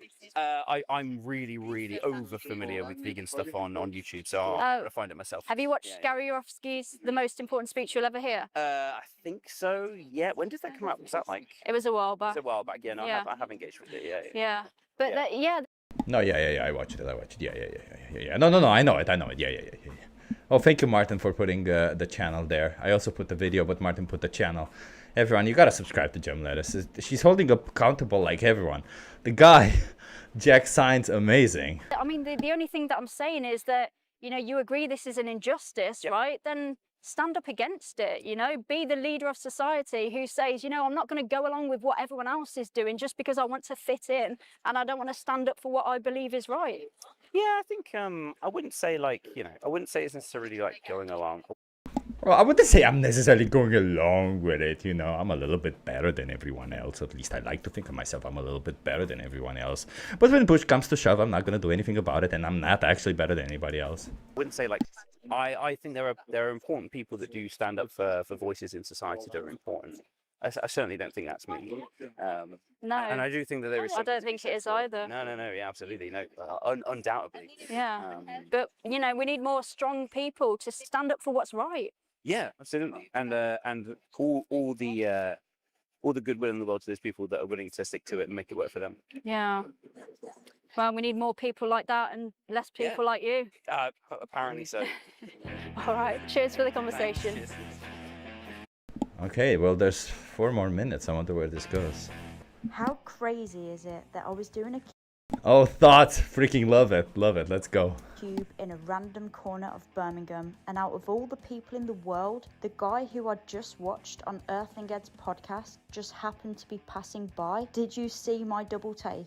I thought Jack was a really cool guy. He was super funny and likable, and it was really great to meet him. But I'm mostly going to talk about the conversation I had with his friend Ollie. I thought that Ollie was a nice guy. Well done. Well done. Speak about Ollie more than Jack. And that his morals were on point. It was just very frustrating that he wasn't acting in alignment with them. And honestly, I find people like this even more disappointing than people who just openly don't care about other animals. Because if the people who agree with veganism aren't going vegan, what hope do the animals have? This is something that's been really getting to me lately because there are just so many of these people out there. They agree with everything, wouldn't accept their own excuses if they were on the receiving end of them, and know they're acting immorally, yet still don't change, and it just baffles me. The only logical conclusion I can come 100%. to is that either they don't understand the severity of the situation or that they don't want to step outside of what the rest of society are doing. I assume that Ollie was the latter of the two because he said he's seen a lot of documentaries and content and knows most things already. This is why I said what I said at the end, that we need less people in the world like him. Less people who are following along with what everyone else is doing despite the fact that it goes against their morals, because what else can I say at this point? But I felt uncomfortable as soon as I said this, and again watching it back, it felt more like an insult than anything productive that's going to make him think about the kind of person he wants to be.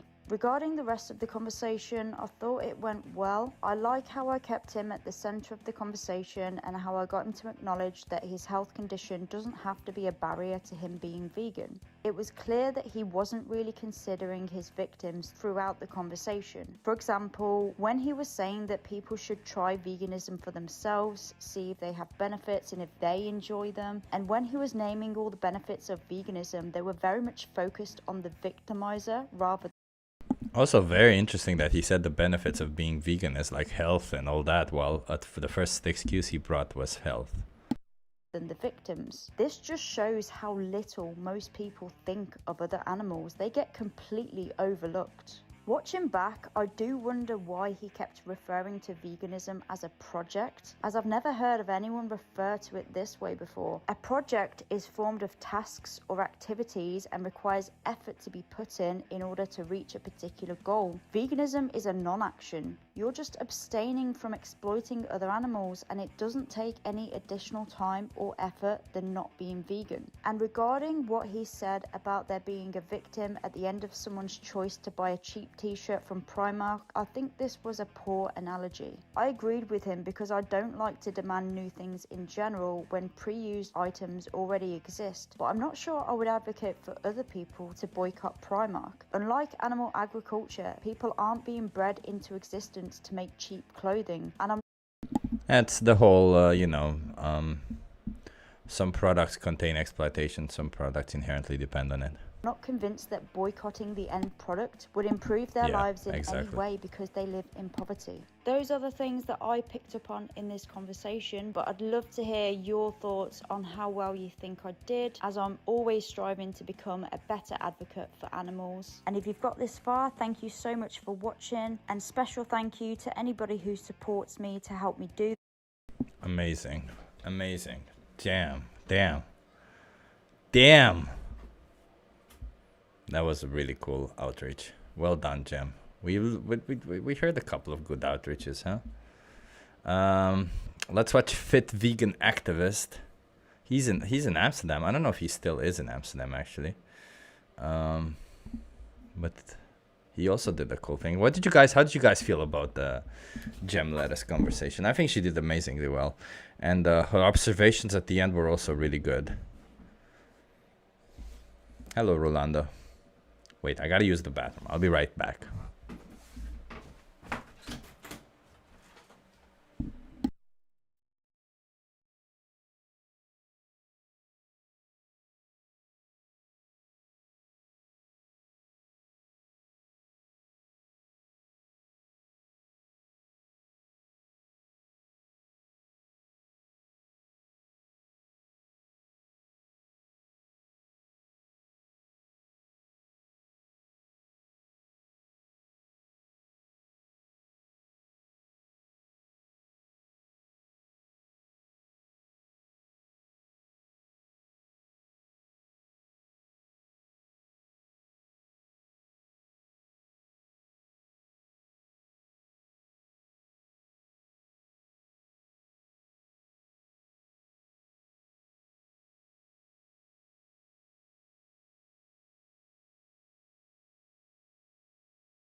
I am back. Jem Lettuce is fucking amazing. Yeah. Amazing. She usually is. Yeah, she is. He's normally in Greece. Oh, that's cool. Another excellent activist. Yeah. Let's see. I don't know what this is. I went to boot camp. Wait. I went to the boot camp of vegan activism. Let's see what that is. Hello everyone, so I'm here in Dam Square attending another Dam month with Anonymous for the Voiceless, and I have one very powerful activist with me from Milan, Tommaso. So Tommaso, what's your experience so far in this campaign with AV? Yeah, thanks for having me, Chris. It's so powerful. Like, guys, literally these international campaigns, they help you to absorb, retain information, and to see how other experienced activists do it, and to learn from them. It's kind of like and also it's just like such a family, such a community. We eat together, we spend time together, we learn from each other. We also have an outreach analysis session every other day. So one day, and then we skip one day, and then one day we have these 2-hour sessions where we analyze videos. We watch Stanley's or Sanders or my videos or somebody else's video. And we comment, how could you have done it any better? What could you have said better? And we're really like analyzing it to the bone to see how we can improve it even more. And just overall, I think these campaigns are great. Like in Amsterdam, it's general, like Paul often says, this is the best place on earth to do cubes. And he says the stomping grounds of AV, he says. Yeah, exactly. Like, I mean, is it your first time attending one of these campaigns, the big ones? No. I've done a bunch, but also last year I was here for One Dam Week, and it was so powerful. Like, I was so impressed. That's One Dam Mode last year, right? One Dam Week. It was One Dam Month in Cologne, and it was only a week here. It was a week, but they named it One Dam Ode. One Dam Ode. Yes. Sorry, that's what you said. I missed that one though. I don't even know the names of the campaigns. You need to talk to that guy about skipping leg day. Does Fit Vegan Activist skip leg day? Oh no, I need to talk to him about that. So yeah, shame on me. And yeah, it was super solid. That's actually when I told myself I should be doing more of this. I'm learning Watching so others much. really helps. And you know, also the chance. I agree, it does help, Raven. I personally think it's a little bit much. to do when I hear some people do 6 hours of activism and then also watching others and learning from it. Like, obviously it's cool and everything, but it's a bit much, at least for me, and it doesn't feel sustainable. But watching others does help, yeah. That we have to do feedback and shadowing, like listen to other activists. It's happening right now, actually, right? Exactly. So people are outreaching there. Marcus, he is not only he is filming somebody, he is listening to give feedback, and another person with a second pair of earphones is listening. She's a relatively new activist, so she can also listen to other people like Stanley who are more experienced, and then Marcus is also going to give feedback, and we share it in free. That's really powerful. There's a lot of people doing that, and regardless, it's super strong and powerful to just get your content out there. It's a good reminder for myself too, because I'm working a lot and I'm doing a lot of activism, so I never find time, but if there's a will, there's a way, like we tell to non-vegans. So I should really free some time to, you know, upload my videos. I have a bunch of old videos, I just need to edit. The guy on the left's arms are good, so that's fit vegan activist. But his legs are chicken legs. Ah, come on, don't be a dick, Axel. I think they're good legs. I think he just does calisthenics, that's why, right? Calisthenics don't really grow your legs that much. And that's like half an hour work, and it's going to make it so much more visible. It's going to amplify and multiply the effect of our videos, so that thousands, potentially millions of people, if it goes viral, can see it. And that's how we change things, right? Editing can be a time-consuming process, I found. But maybe you can allocate like one day, if you have the footage already. Okay, this one day I'm going to dedicate it to editing 10, 20 videos. So for people who are concerned and they want to make shorts out of their videos, the way I do it personally is I transcribe all of my videos, and then I put the transcription in Claude or ChatGPT, whatever AI you have, and ask what are the best shorts that you can extract from this. And then I keep adjusting, obviously, the prompt. I keep working on the prompt and adjust it, but it works pretty well. It gives me at least a point where to look at. You don't have to listen to the whole video, right? You just go to the places. And it's like it gives me 3, maybe sometimes even 4, like a bonus, and I look at what those are, and I think, oh, those are good enough, I might cut those, and then I cut them. And it saves you so much time, because you don't have to listen to the whole video and think, what do I cut? Then you just upload them. That's solid. That's a good idea. Yeah. Optimizing the time and work. Yeah. But actually, I would say from my experience, because I've been here one damn week in 2023, 2024, one damn month, but not for the whole month. I missed last year, and this is my 3rd big campaign. It's like a boot camp, right? So you get all of this information that you described, but you put them also in practice. Yeah. It's just like, not just theory. Not food for thought, it's a call to action. You learn, and then you apply what you learn, and then you improve outreach by outreach. So I would say whoever is watching and are on the fence about joining this campaign, it's definitely worth it, upgrading your activism to an insane level. And yeah, so totally. Till the end of the month you will be here, right? Yeah, I'll be here until the 31st, and then I will join another Czech in Prague for the first 10 days of August. And I think to anybody who is not used to doing so much activism, to long campaigns, like 6 hours a day, it can be draining. But, like, for example, my girlfriend is not so used to it. She started with 4 hours a day, and now she's stepping it up, 5 hours, and she's coming more often. So you really quickly get used to it. And then always, like we always say to non-vegans, it's also valid for vegans, put yourself in the victim's position. You would want people to fight fearlessly, to fight and defend you violently. We can't do I'd rather have activists that continue doing activism rather than burned out activists. that, but what we can do is to use our voice as much as we can. And then it becomes like an automatism, right? It becomes like routine. Okay, today for these 6 hours I have the cue, and then I'll be editing. And it becomes easier and easier, especially when you know what's happening on the other side in slaughterhouses and for poor innocent animals being exploited and treated like slaves, like machines every single day. 100%.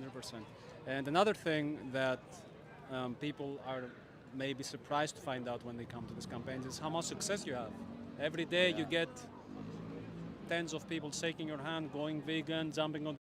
I have heard that it's actually a lot of good successes indeed. Like there's a lot of people who end up being in the cube. So I heard a lot of good successes indeed. So at least that. The cube, actually, Stanley, they're not outreaching right now. They're having an interview with people who jumped in the cube after being outreached and declared to be. Yeah, they jumped into the cube, as I was saying. I don't know if I'll ever be able to go back to outreach content. I'm so burned out of debates. Yeah, I feel VPN. First of all, I'm sorry you're going through that. Can we all just share some love for VPN? Are you gonna go live after this VPN in like an hour? Because it would be nice then to send everyone your way. You know, you do an amazing job either way with everything you do, VPM, and you are an amazing outreacher, an amazing debater, and I'm sorry that you ended up in this position. That's also why I hate this whole, I really dislike this idea of the animals have it worse, I'll just push myself. No. You're not in a position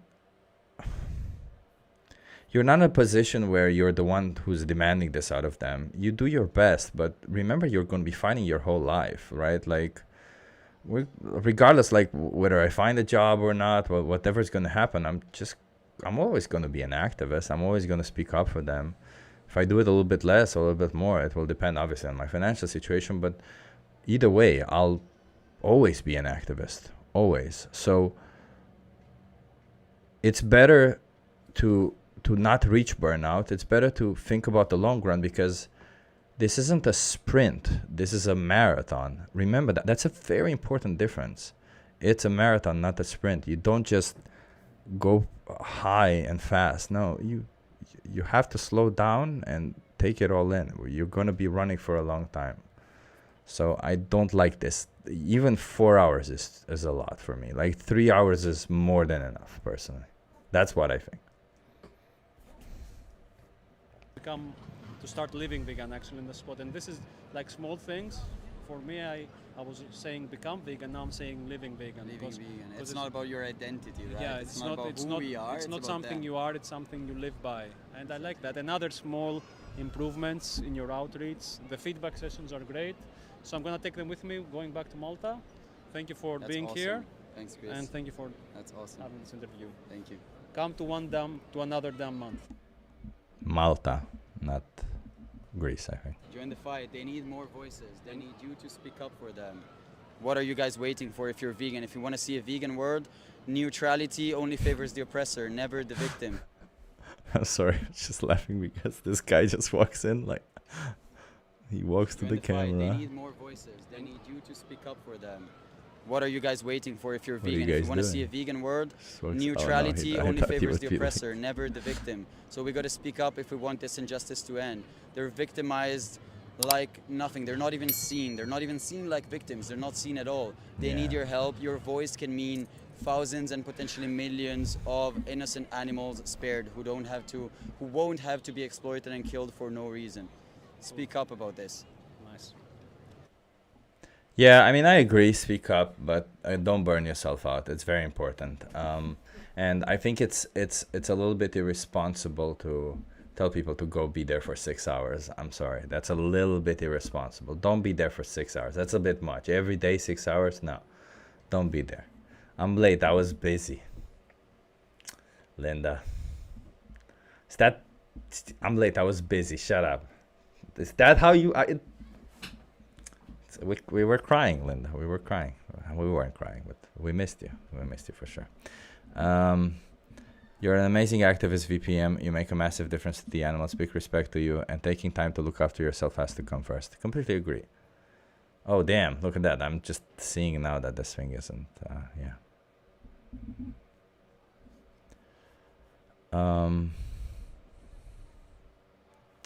Yeah, I think I had one more video. Let me see.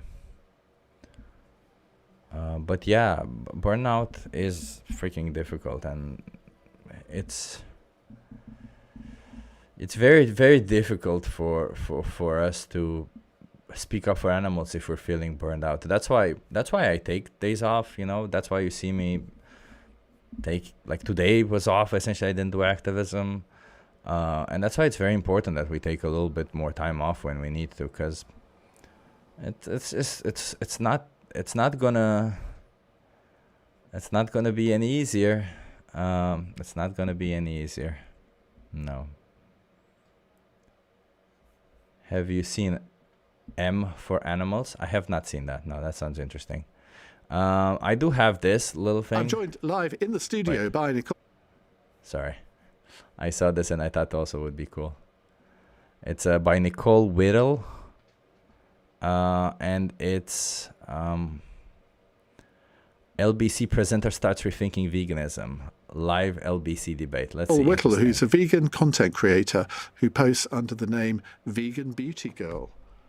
Vegan content creator. Yes. Now, define that. Welcome, welcome. Vegan beauty girl, vegan content creator. Interesting. Oh, thank you. Thank you for having me. But so yeah, I'm an influencer and I try and use my influence for good. I consider myself a good influence and I try and help people go vegan or enjoy the vegan lifestyle a bit more, have plant-based swaps, shop cruelty-free. Plant-based swaps? Yeah, like, you know, you don't have to be fully vegan to enjoy vegan food. And I feel like everyone can take a few swaps. Well, actually, so I agree with that. Make it feel accessible and fun through social media. How can vegan food possibly be fun? Do you like beans on toast? I do. Do you like chips? I love chips. There we go. We're already halfway there. I think there's a fun side, and then also are you going to tell me they're vegan? That's vegan food. Yeah. What do you mean? Of course. What animal do you think's in those? That's so funny that this guy didn't know that beans on toast is vegan. Interesting. But this is good. This is good, you know, to say this when I don't know how many people watch this show. Maybe the British people can tell us. Do people watch this Leaving Britain's Conversation LBC thing? Well, I've never thought about it in that way. Yeah. But, I mean, you can't really say that sort of beans on toast is particularly high. It's high in protein, but it's bit of fibre in there. Very high in sugar. Well, you don't have to have that. You can have a chickpea salad if you'd like. But I thought this would now be you're your not reaction. talking. I'm just saying, alongside with the NHS guidelines for fibre or a healthy diet, vegan food is very compatible. My argument has always been, I mean, we're sort of slightly straying off from this, but let's see if we can guess what his argument is. I'm assuming his argument has always been, if as long as they're treated well, it's all good. Just go into sort of veganism more generally. My argument has always been, it's a bit like, I don't think the 5-2 diet was healthy because you're sort of starving yourself for 2 days a week. How can that possibly be healthy? Surely the healthy diet is a balanced diet. A vegan diet can be a balanced diet, though. A balanced diet is about getting carbs, protein, vitamins and all that. So as long as you're getting the nutrients and those food groups, you're fine, and you can do that without animals. So it is definitely a balanced diet. But I mean, as human beings, I mean, we have particular teeth to eat meat, don't we? Oh, God, this is so embarrassing. We have particular teeth to eat meat. Bro, what the fuck, man? Incisors and sort of, I mean, that it also eats vegetables. We have the option. I have hands that could kill a puppy, but I'm not going to do it. You know what I mean? That would be horrible. That really would be horrible. Yeah, that's what I mean. I'd throw you out the studio if you ever did that. Well, thank you. As I would hope you would. I'm just saying, just because we have the ability doesn't mean it's morally correct. No, but it's just human beings have virtually all, I mean, unless you want to go back like 5,000 or 10,000 years or something, we've always been hunters. We've always eaten meat. Now, okay, you can say, well, that's a weak argument. We've sort of committed genocides over the years. He is outreaching himself. Let's go. You don't want to commit another one. I would agree with that. So, yeah. I mean, I get that argument, but it seems to be a... No, I agree with you, Draculum. I agree with you. The K9 nonsense, the teeth, is probably the stupidest argument. It's probably one of the stupidest arguments. Completely agree. I told my boss, a PhD, that she puts vegan food on her flesh, meaning plants, and she was confused. Oh my God, that's funny. That's funny. Bro, this is the shit that burned me out. The repeated brain rot. Oh, I'm sorry, VPM. I'm sorry. If it helps VPM, we get to make fun of them. We get to make fun of them. We don't have to defend them. We just get to make fun of them. Joyless pursuit, veganism. I completely disagree, but I would also just first like to say that whilst we may have eaten meat as a human race for years and years and years and centuries and however long you want to say, but factory farming is still very new. And the amount of meat we consume right now, very unsustainable, very unethical. It's not been done for a long time. So even like I can't click my fingers and make everyone go vegan, but I would at the very least like people to go back.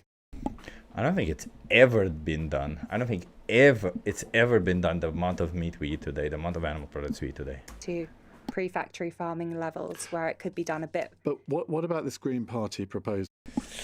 Oof, pre-factory farming levels where it's done, you know, where they just rape one cow instead of 10. Here, because I mean, do you think that, say, workplace canteens and restaurants should be legally obliged to offer vegan food? Oh, heck yeah, hell yeah, they should be legally obliged. Everywhere there should be vegan food. I think it should be similar to restaurants that had to start labeling their calories, for example. That applied to restaurants of a certain size.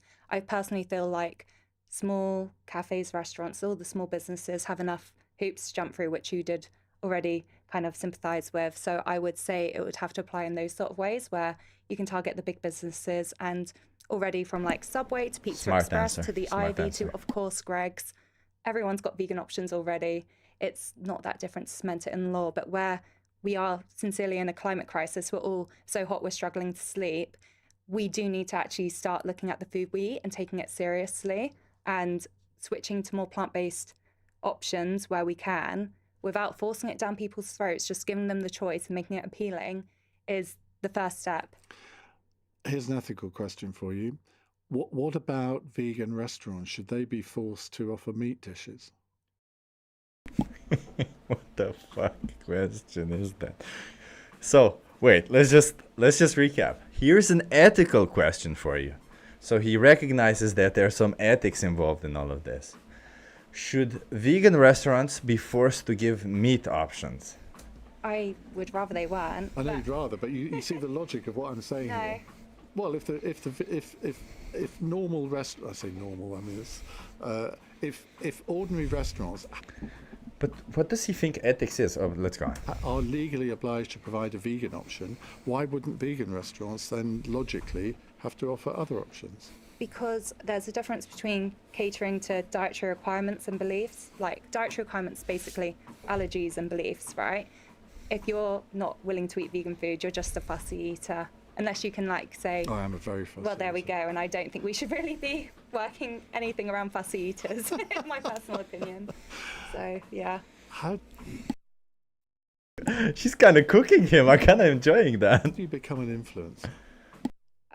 To be honest, so I've been vegan since 2007, and around 2015, I started seeing the vegan movement grow, and I was getting quite jealous I wasn't a part of it. So that's when I started in blog, and I opened up Instagram, and then it's kind of grown from there. But a lot of people go in it for the money, and obviously I'm very grateful to make a living from it, but I'm very selective who I For work the money? with. What the fuck? Who makes money from this? Is anybody? Am I doing the wrong thing? Can we like? I mean, you know, some, but like, for the money? What the hell? I'm doing the wrong thing, clearly. But Well, how do you make money from it? through ads. So you work with brands, and they pay you, and that's the majority of it. Some platforms like YouTube will pay Nobody pays me. you per views, but Well, you guys donate, which I appreciate, by the way. I'm just saying, like, there's no company contacting me for ads. yeah, it's a And you can It's make a really- living out of that. yeah. I'd make a lot more money if I would work with the companies I boycott, but Makes sense. it's So, like if they test on animals, for example, I won't work with the. so it's food people who make money. Okay. Good point. Did you know, Chip, we're all millionaires, aren't you? Yeah, I'm a millionaire, but I hoard my wealth and I ask people on the internet to give me money. If they're on boycott lists, generally they're not going to be for me. So there's a big chunk of people that I don't work with, and they're generally the people with the biggest pockets. But do you feel obliged? So if you're being paid to promote a product, I mean, obviously you've got to promote it. Yeah. You're not giving you're influencing, but you're not giving an independent viewpoint, are you? Because you're being paid of to course, do so. but that's why we say it's an ad, so that people know there is a financial incentive on it, and that's always at the start of the caption. But you know, that's a small percentage of the content, and also I'm just very careful about who I'll advertise for. You should be a fitness influencer. Jason, I think I'm going to show everyone the 3D model you've made of me. That's kind of cool. Like, I had an email today from like Temu, I've had them from L'Oreal before, and I just say no because I don't want to promote it. So it's quite easy to say no. And I'd rather go back to having an office Just so job. this now. Rene pays you. Yeah, Rene pretty much pays me. It's true. Rene pays me for doing everything that I do. It's true. Well, but I don't do it for Rene, just to be clear, everyone. I don't do it for Rene. Rene, if you're watching this, I'm not doing it for you. I love you, but I'm not doing it for you. Than compromise on my morals. What about if you had an approach from a company that's got nothing to do with vegan food? They just think, oh well, we quite like the look of her. She's a positive role model. We'll like. I mean, say for example, I mean, I'm trying to think. Say an Audi electric car that Audi wanted to advertise through you. Would you accept an advert from them? I'd probably get rejected. I can't drive, so I've not got a license. Okay, all right, now, all right. Well, Haribo. Oh no, I don't even know if they do a vegan flavour. No, I wouldn't know.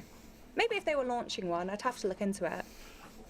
Is there any aspect of veganism that is unhealthy? Because I remember from previous phone-ins we've done on the subject that I'll be talking to, I don't know, a dietitian, and they will say, well, you have to compensate for the lack of, I'm trying to remember now, is it calcium, or there are one or two things that you have to like add additives in or sort of take pills to I be would healthy. say a lot of vegan options like the vegan milks and the vegan butter alternatives, they are generally fortified, so a lot of them actually come with the sort of nutrient deficiencies we might have, but a lot of the nutrients that you might find in animals are often put in their feed, so they're eating it from the feed they're given from the farmers, and then that's how it comes through the animals. So generally there's a supplement somewhere, it's just I hate it. It's more moral, but is it healthy? Yeah, I know what you mean.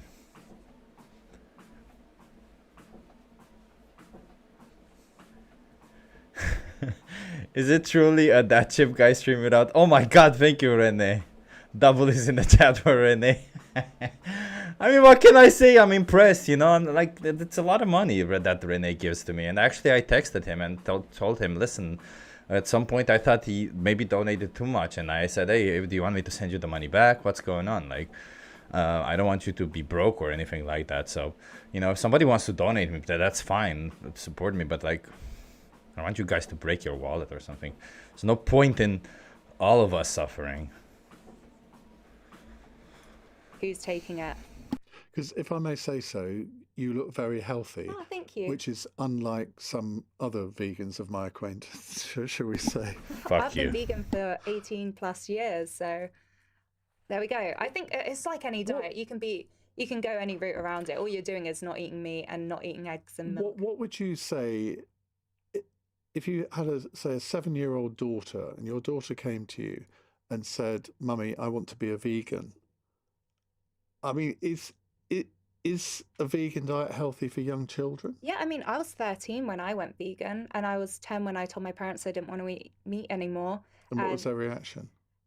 They were just like, okay, I guess you got to do it. I think so. I went vegan when I was 13, and the year before I gave up chocolate for the whole year. Oh. So I think when I'd already done that, they'd given up. They were just like, if she's got her mind on something, it's going to happen. So they just supported me, and I came to them with research. I was like, here's what I'll eat. Here's how I'll be healthy. They were just like, yeah, go on. And I like that. Oh, Linda, that's funny. That guy talking about looking unhealthy or healthy, yeah. It's always those who shouldn't open their mouths who do.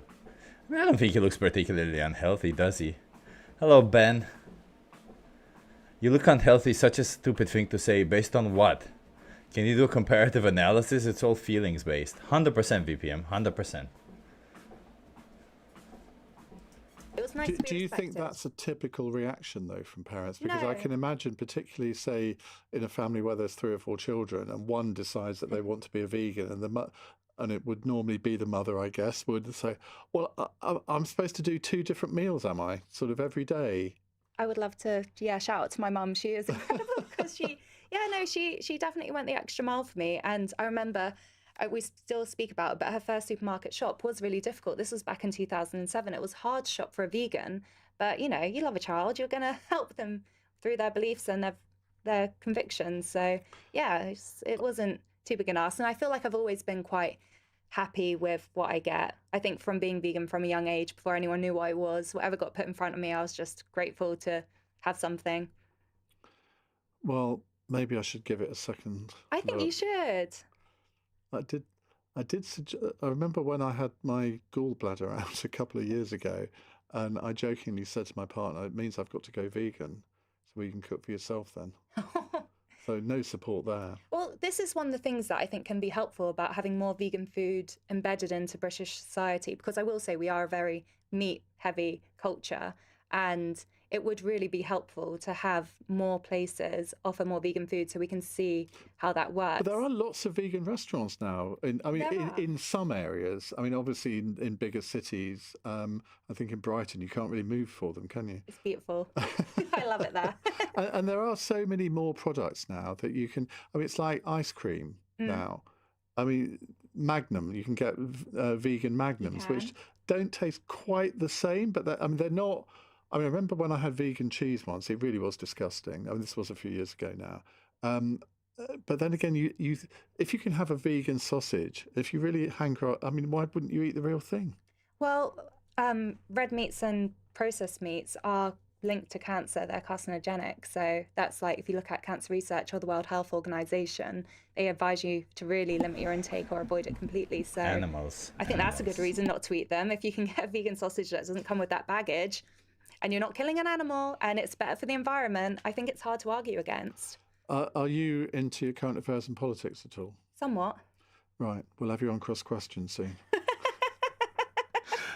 Thank you very much. It's been really entertaining. Thank you very much indeed. And we will talk to you very soon. That's Nicole Whittle there, a vegan content creator. Where can we find your content then? On Instagram? Instagram, so TikTok, Vegan YouTube. Beauty Girl. Yeah.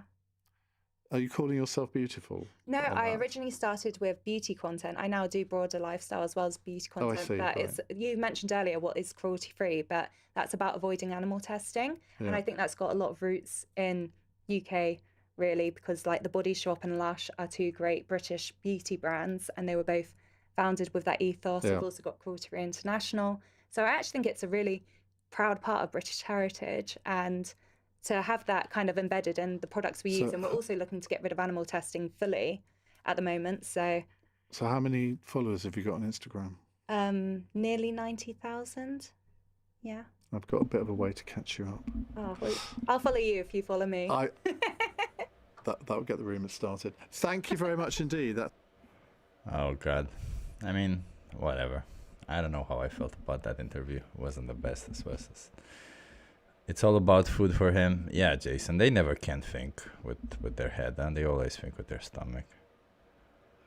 She makes him look like an asshole. She kind of does. She did a good job. I don't like that she mentioned health first, and then the animals like an afterthought. But you know. She does a good job managing the nonsense. She did stay very calm. I like that. She was good at that, yeah.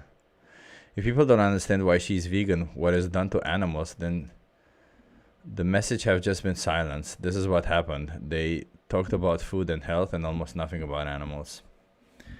Wow. Sorry. Yeah. Yeah, it's true. It's true, Draculum. You're right about that.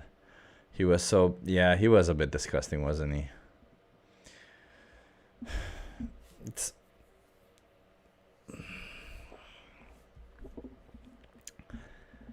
I'm a little bit disappointed. I thought she would at least mention the animals. I thought she would say something about the animals, but she didn't. I actually hoped that she would say something about the animals. But she barely said, she just said the animals once. She didn't mention anything about how we treat animals, anything like that, right? So, kind of sucks.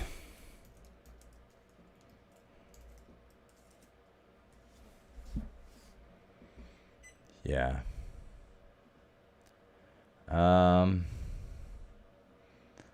Yeah. And, since we're gonna go to VPM stream, how about we watch a VPM video? Yeah, I said it.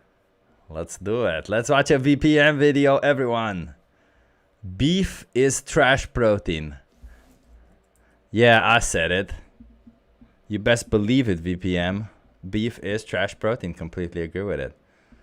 Oh my god, B12 baby is here. Everyone chillax. Be cool. Act all cool. She is here.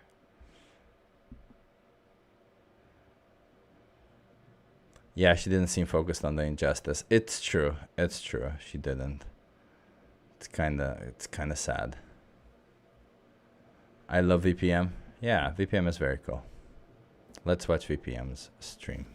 Well, not video and then stream. Then we move to her stream. To their stream, sorry. Yeah, I said it. Beef is a trash protein. Now I have to back it up. I did once before on Threads, and a lot of interesting conversations came out of it. I convinced a few people that I'm absolutely right, but most people coped despite the evidence, so we're gonna see what happens. By the way, if you're not interested in changing your mind, this is when you comment incessantly in the comment section without watching the video. 3, 2, 1, go.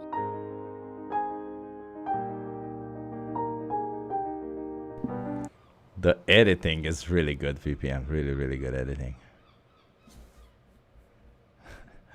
Everyone, please calm down. Everyone, relax. Right now, Virtue Postmortem. Watch a Virtue Postmortem video on Jeff's channel.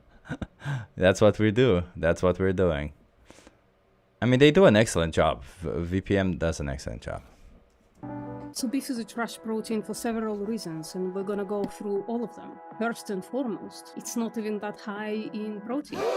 If you look at the most consumed type of beef, lean 80% hamburger, it has 49.7 grams of protein for 500 calories. It's not bad, it's almost 10%. Of course, it's gonna get better.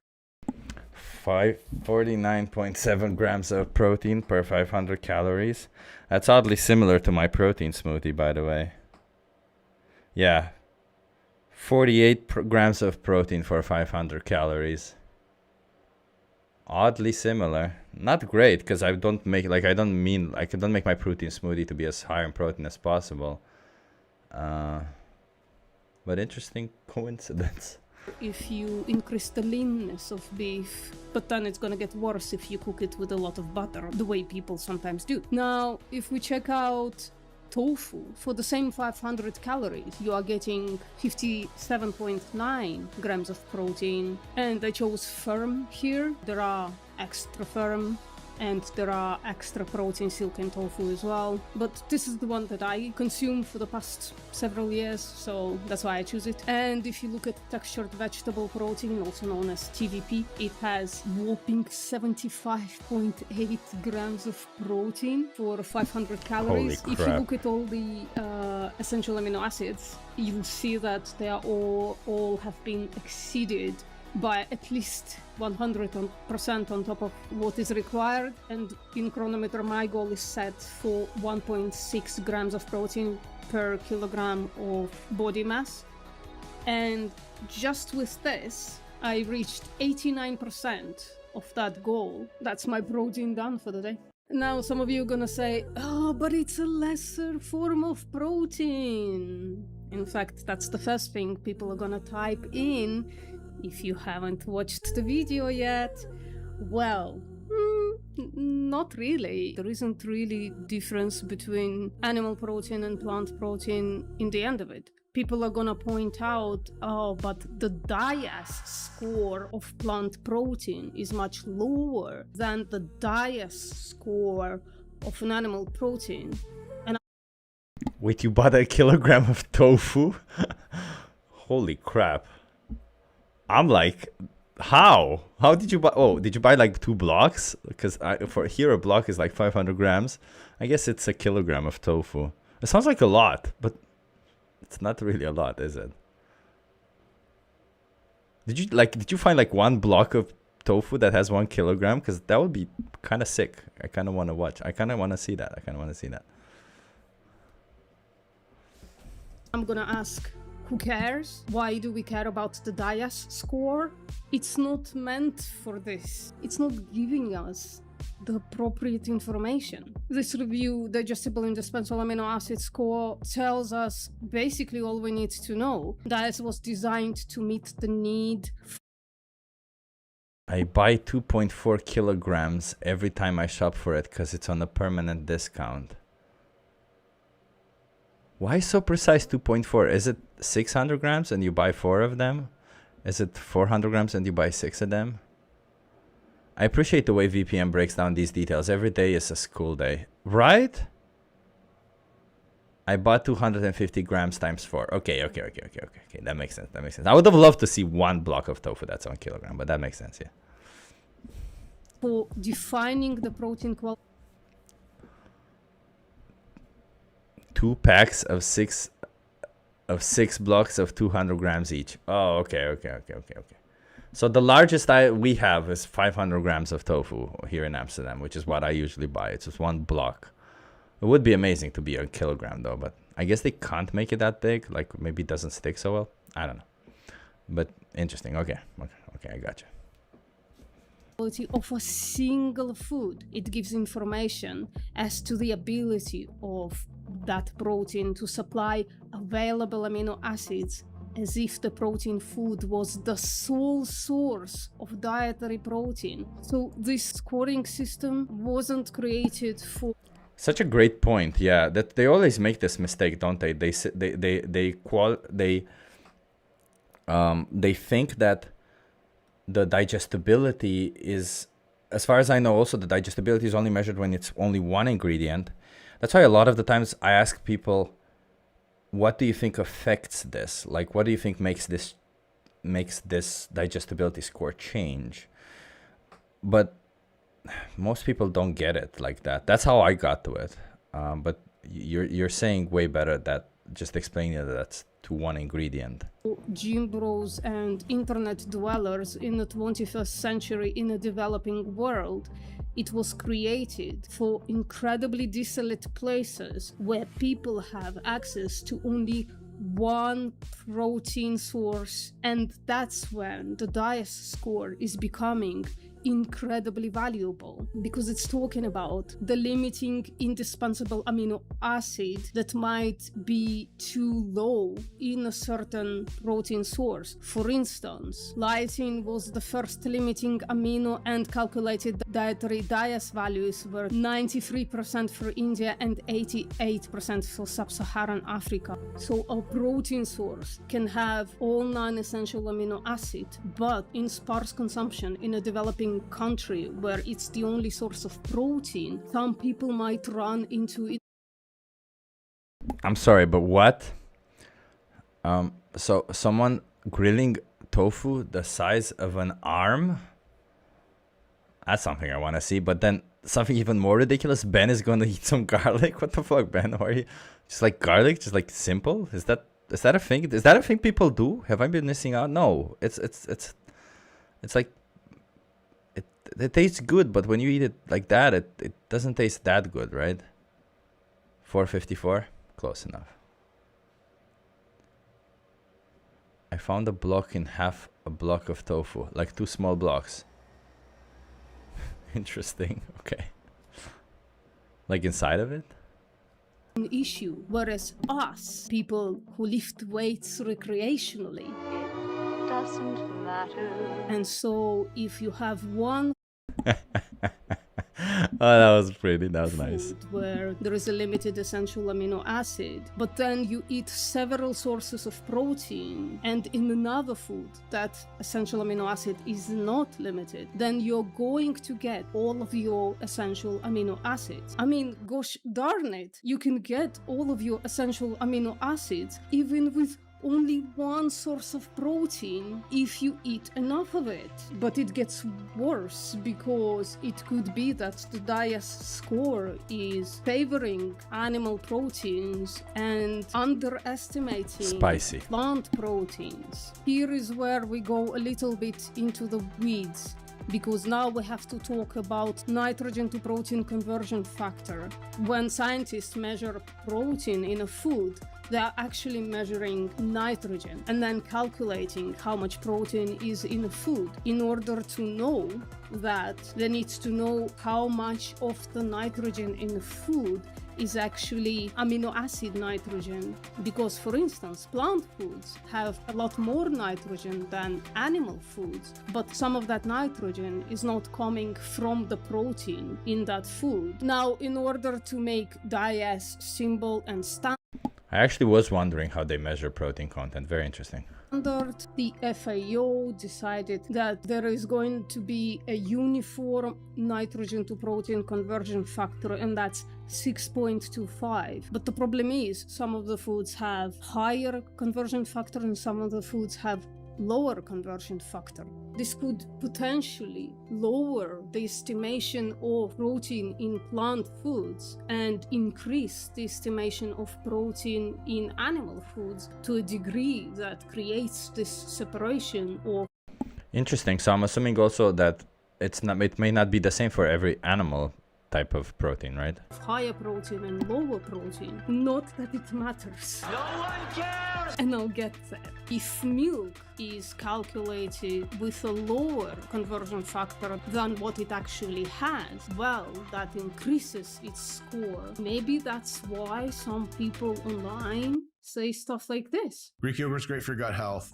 It's got phenomenal protein composition. It's actually super healthy for you in about 50 different ways.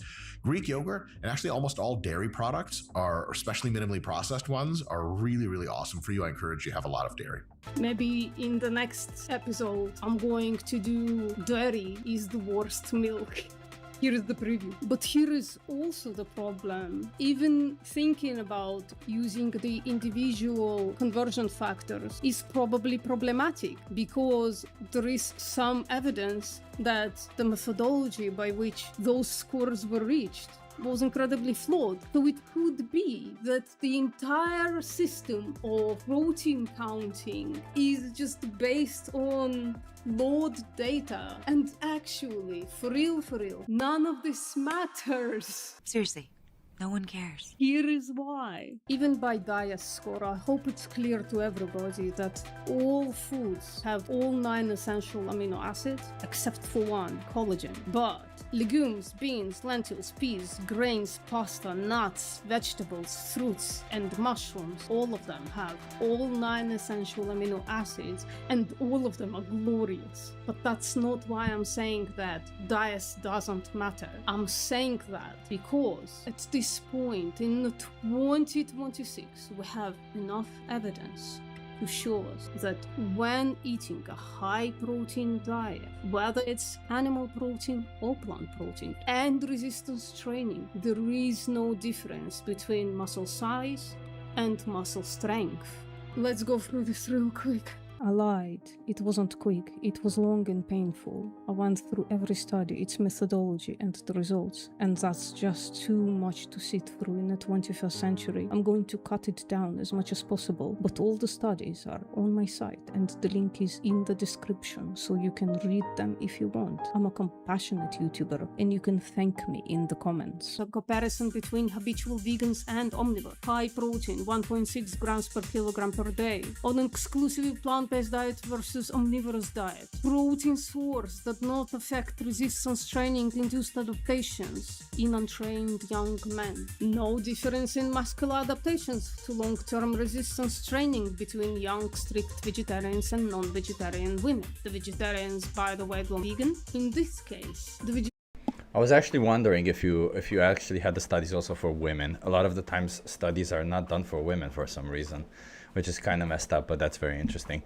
Also, if I'm still pausing, let me say hello to everyone. Hello, Lori! Hello, Lori. Lori. Nice to see you here. Is Mike a raw milk enjoyer, minimally processed? No. Mike is not. He's not pseudoscientific as far as I know. He does have some views that are not... I don't think he's pseudoscientific as far as I've seen him say.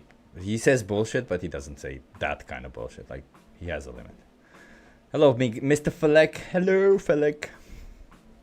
vegetarian women actually had lower protein, 1 gram per kilogram compared to 1.3 in omnivores. And despite that, no differences in muscle size and maximum strength adaptations were observed between strict vegetarians and non-vegetarian women. Well-balanced diet does not compromise daily mixed muscle protein synthesis rates. Meals containing equivalent total protein from foods providing complete, complementary, or incomplete essential amino acid profiles do not differentially affect at 24-hour skeletal muscle protein synthesis. Impact of vegan diets on resistance. Our results demonstrate that the anabolic action of animal versus vegan dietary patterns are similar. Vegan and omnivorous high-protein diet supports comparable daily microfibril protein synthesis rates and skeletal muscle hypertrophy in young adults. Swap meat athletes. This one was crazy because some of those people were really under consuming. Hey, Joe Ellen from New Jersey, vegan mom and activist. Amazing. How do you have the time? I mean, and by that I don't mean how do you have the time to be an activist, because, I mean, everybody's got time for that. The question is, how do you have the time to be a vegan? Because being a vegan takes a lot of time somehow, some way. Nobody knows how, but somehow being a vegan takes a lot of time. But no, honestly, all jokes aside, props. That's amazing. Protein and still comparable results. Our findings suggest recreational athletes can maintain athletic performance on both an omnivorous diet and 2 diets that are predominantly plant-based. A novel plant-based protein has similar effects compared to whey protein on body composition, strength, power, and aerobic performance in professional and semi-professional. Oral supplementation promotes muscle thickness gains during resistance training. A double-blind randomized placebo. It's easy after 9 years. I don't know what to tell you. I think it's brain fog from being vegan, I guess, or something. I don't know. I'm No, that is pretty amazing. Are your kids also raised vegan? Vegans are the only people who cook, and cooking takes time. Yeah, it's true. Everyone else, the meals are just made randomly. That's funny, Linda.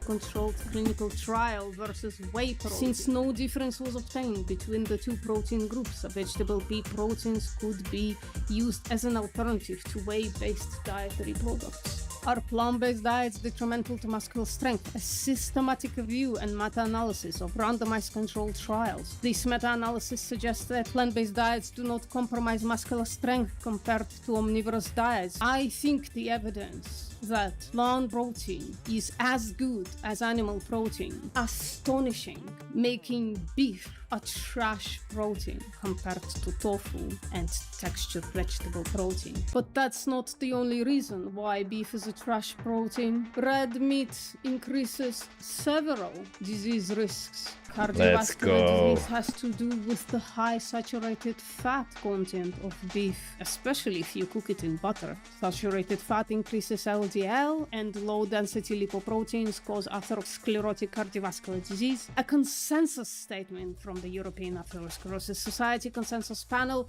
the lower your LDL is, the lower your risk for cardiovascular diseases. Association of protein intake with mortality: high animal protein intake was positively associated with cardiovascular mortality, and high plant protein intake was inversely associated. I think the association is stronger when it comes to ApoB, by the way. VPM, not LDLC, as far as I know. It was all-cause cardiovascular mortality. Substitution of plant protein for animal protein, especially that from processed red meat, was associated with lower mortality, suggesting the importance of protein source. Red meat also increases the risk of type 2 diabetes. Our study supports current dietary recommendations for limiting consumption of red meat intake and emphasizes the importance of different alternative sources of protein for type 2 diabetes prevention. Red meat also increases the risk of colorectal cancer. Red meat consumption was associated with a significant increased risk of colon cancer. And that's the second cancer worldwide, by the way. colorectal cancer and rectal cancer. Like the second highest incidence. I didn't know that colorectal cancer is the second highest incidence of cancer worldwide. Or at least I heard it in a video. I haven't actually fact-checked it myself. Processed meat consumption showed similar association, but processed meat is not in question here unless you are eating beef jerky. But what about tofu and TVT, the products of soy? Well, no association was found between soy consumption and risk of mortality from all causes CVD and cancer. High intake of soy was related to reduced cancer. I heard it in your previous video. Okay, I heard it in your previous video then. I guess you're right about that. Wait, I gotta check some comments. Yes, it takes me all day figuring out what to eat. Yeah, I have that problem too, Raven. I get you for that. Yes, kids are vegan, husband also. I can't imagine being vegan but not raising kids this way. I would feel like a hypocrite. Thank you for the work you do. I find it very inspiring. The animals need us. You're 100% right. Well, thank you for being here either way. You know, we all do the work and we all fight in our own ways and it's all very useful. Is it better to get whole flax seeds and grind them or just buy flax seeds ground up? I think it's the same, whatever works for you. Whatever is cheaper, honestly. I know, but LDL is more established across the hierarchy of evidence. Is it? The problem with LDL, I think it's like a lot of the times LDLC, the carnivore community is like, well, there's not a strong correlation, but they will bite the bullet on the ApoB. Well, they won't bite the bullet. They won't debate ApoB. I think LDLC is just more established because it's easier to test rather than ApoB, as far as I know.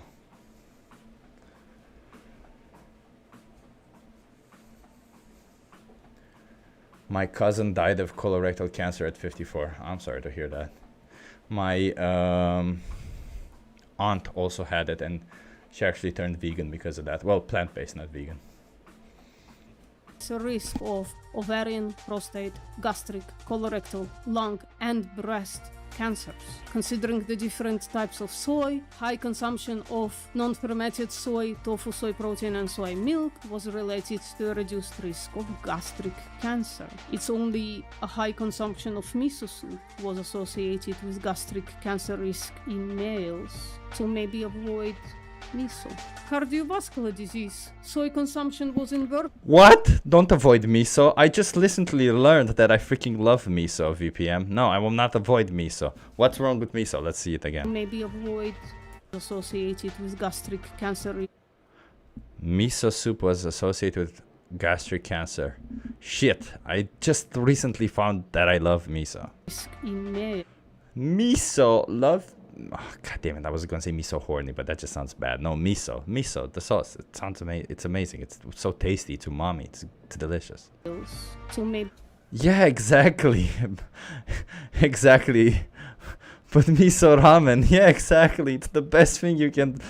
Actually, my vegan friends that I met today, Bjorn weren't here when I was saying. I met some vegan friends this morning, and we went to a vegan pastry place, and they're going to the vegan ramen place tonight, and they actually invited me, so I may also go. I'm not 100% sure yet, but I may also go just to get that miso ramen because it's freaking delicious. Avoid miso. Cardiovascular disease. Soy consumption was inversely associated with the risk of CVD, stroke, and coronary heart disease risk altogether. Use miso paste like toothpaste. That's funny, Phil. When we look at health outcomes data, soy is shaming beef into submission, making it an absolutely trash protein. But people are going to tell me, VPM, beef is the most nutrient-dense food on Earth. And to that I say, nah. Micronutrient density of the global food supply. I love how you dismantle every single thing that most people say. This is freaking amazing, VPM. I hope you put, but you didn't put chapters. You need to put chapters for this. For all of these things, put chapters, VPM, so that people can navigate quickly between them. Because you dismantled everything really well. Well done. Take me with you. Sure, I'll fly to Berlin. Take you on my private jet. We all know I'm a billionaire. and come here, eat some soup, and then fly you back with my private jet to Berlin. Damn, that would be amazing life, honestly. Like, Jesus Christ, that sounds amazing. I did put chapters in the pinned comment. Oh, that's cool. That's cool. Okay, I didn't see that. Why? Let's take a look. There it is, bovine meat. All the way down there, under a lot of So bananas are better than that? Holy shit, that they're really bad. animal products, but also under a lot of plant foods. Cocoa beans, plantains, cereals, groundnuts, grapes, onions, pulses, peppers, pineapple, sesame, and so on and so forth. I hope this is clear that beef is not the most nutrient-dense food on earth. Another reason why beef is a trash protein, it's because it's basically killing the planet. If we look at our food system, beef from beef herd combined with beef from dairy herd is the worst food for the environment, has the most greenhouse gas emissions across the entire supply chain. Now, if we compare it to not trash protein, which is tofu, tofu has way less global warming impact and way Yeah, put them in the description. That's a good point. Put them in the description, VPM, because if you put the chapters in the description, then YouTube creates these things also, the chapters on the scrubber. less land use. And final and most important reason for why beef is a trash protein is something that if I would have mentioned it first thing, most of you would have left. And that's crazy to me, that in order to talk about ethics, I first have to go through selfish reasons for why you should choose a different protein source than beef. The ethical reasons are, of course, that when we consider, for instance, why it's not okay to exploit and kill humans, we can reduce it to the following. Humans are capable of experiencing the life around them and prefer to live. They can feel pain, fear, joy, and other emotions that make us not want to experience the negative feeling. I'm sorry, but I wonder what non-vegans would argue after all this evidence. It's all damn woke liberal science. It's funny, Felix. Well, animals have the same traits because those are sentient traits, and cows are definitely sentient. Humans and animals are different in many ways, but we have some things in common, including sentience. This means that, for the same reason, it's immoral to exploit and kill humans in the context of lack of necessity, it is also immoral to exploit and kill cows in the same context. Now that I've proven that beef is not only a trash protein, but it's also unnecessary to survive and to build muscle in the West in the 21st century, it is our moral obligation to stop exploiting and slaughtering animals. Tell me, dear viewer, if there are two possible worlds. In world A, we exploit and slaughter animals for unnecessary stuff. In world B, we don't exploit and slaughter animals for unnecessary stuff. Which world is more moral? Comment below. In summary, I hope I made more friends than enemies today, but I know that's not likely. Beef is a trash source of...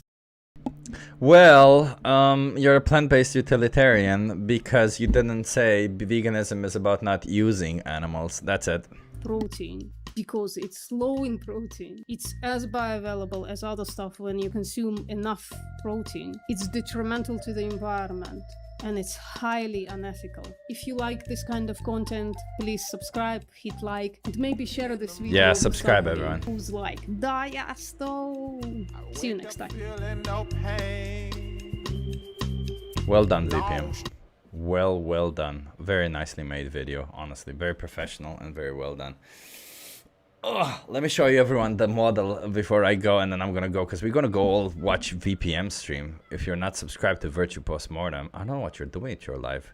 You see, they're doing these amazing research. They're putting in the effort and making these amazing videos. We're just here watching it and getting all the glory, but they put in all the work. It's just It's just you gotta go there. You gotta do it. You gotta do it. Yeah. You just gotta do it. Let's see if I find what. Ah, damn, soy fitness. Here it is.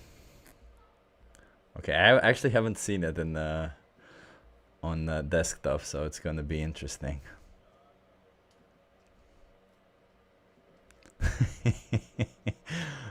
That's me, huh? I mean, it definitely, like, I feel like I have bigger legs though. Like my legs are bigger. Like this guy doesn't really use to work on it. My butt is also monumentally bigger. Like, what the hell is this? My butt is way more round than that. And I feel like, are my arms that big? I mean, sometimes they are. Yeah, I'll give you that. That's pretty close. That's pretty close. Yeah. So can I download this and use it in GTA, you said? Is this a 3D model? Yes, Felek. Jason made a 3D model out of me, and that's kind of funny. Those are some tight pants, Chip. I mean, no. No. It's all missing there. Sorry. I'm sorry, I'm just being cheeky. Sorry, everyone. I don't know what the fuck I'm doing. Why am I doing this live? But this is really cool, by the way. This is cool. Also, these shoes. I wouldn't wear that shoes. I mean, I guess I kind of do. I do have a pair of shoes that kind of look like that.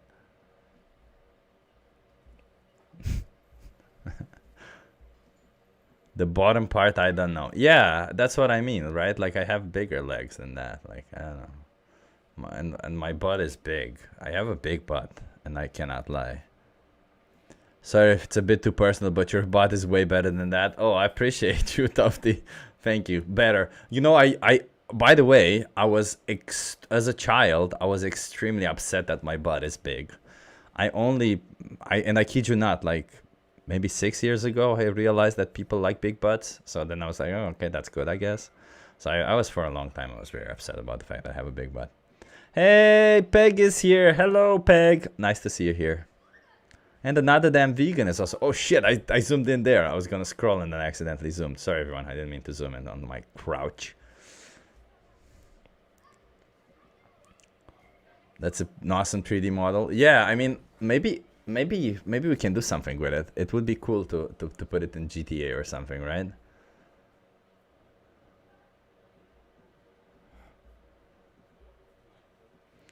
Chip should send you more images so it could be more accurate. Yeah, Jason, I should send you more images of my legs also, so that it becomes more accurate. Boom, chicka, wow. The upper part is accurate. Yeah, that's okay. I feel like it is a little bit of, like, I feel like it's from this perspective. No, like from here, yeah. It's I don't know. Maybe it is. I don't know. Whatever. Yeah. So I should become a fitness model. That was the goal, right? From now on, I become a fitness model. And I make money from that, from selling fitness stuff to everyone. Hey guys, what are we gonna do today? We're gonna be doing some squats. Well, that was a really bad squat. Sorry, everyone. I actually can do pretty good squats. I'm a pretty good squatter. Squatter? I'm a pretty good squatter. Yeah, GTA. We're gonna play some GTA maybe soon. But not now, because we gotta go to... Hey, another damn vegan. I saw you do outreach with David, right? Do amazing jobs, you two together. That's amazing. Peg, appreciate you. How's the nutritionist stuff going, Peg, by the way? Did you find any clients and stuff? As Jason to make you a bubble head with that model. Just make the head 5 times as big so it bubbles around. Can you do that? Can you do that? That would be cool. I would, well, that would be kind of cool. I don't know. It would be a little bit awkward, but it would be cool. I would love to put it somewhere here on my, somewhere here. Just have like a bubble head me or something. That would be kind of weird and kind of cool. Thank you so much. We have fun. Yeah, that's cool. You do a really good job together. I noticed. And the beach sessions, props. Great time. Maybe. Do you have like a 3D printer, Jason, or something? That's cool. Well, actually, it would be really cool if I can put that model in something, but yeah. But now that you have a model of me, you can create fake stuff of me, huh? No. Don't.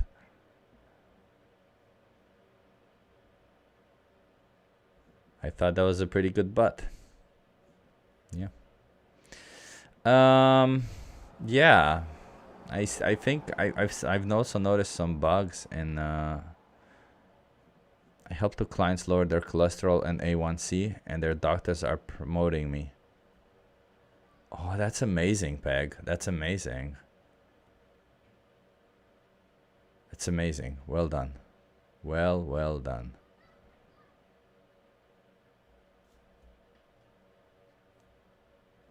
Ben is back. Hello, Ben. Okay, everyone. Well, we're soon gonna go to VPM stream. I think I did have one short that I actually wanted to watch before we go, so I'm not giving up. We'll just watch one more short and then we're going. Okay, everyone. We can do this. We got this. And then we go to VPM stream, and we appreciate them for doing the amazing work. Okay. I don't remember what this is. Oh yes, of course. Crystal Heath. We all know Crystal Heath. I think I was on the stream with Sky and her. She does an excellent job also with the veterinarian stuff. So let's see what she has to say. Situations where they have to euthanize treatable patients causes moral injury and is the greatest crisis of our profession. Just imagine being a veterinarian and having to euthanize a cat with a urinary obstruction because their caretaker can't afford treatment. Actually, I heard my sister do that. My sister has done that more than once, she told me. And I was like, oh, that's fucked up. And then she explained, well, what would you rather they do? Because that's all they can afford. Want any veterinarian to feel guilty for having to do that. But at the same time, we shouldn't. My sister did rescue some of them. She did rescue, I think, like 6 cats and a couple of dogs. But it's pretty fucked up system, yeah. Accept it. Veterinarians suffer a high rate of suicide. We should be angry at the fact that we're being put in this position. We need to normalize low-cost treatments for things like urinary obstruction. There's one paper that was published in 2010 in JAVMA, and it's called A Protocol for Managing Urethral Obstruction in Male Cats Without Urethral Catheterization. And this is what they did.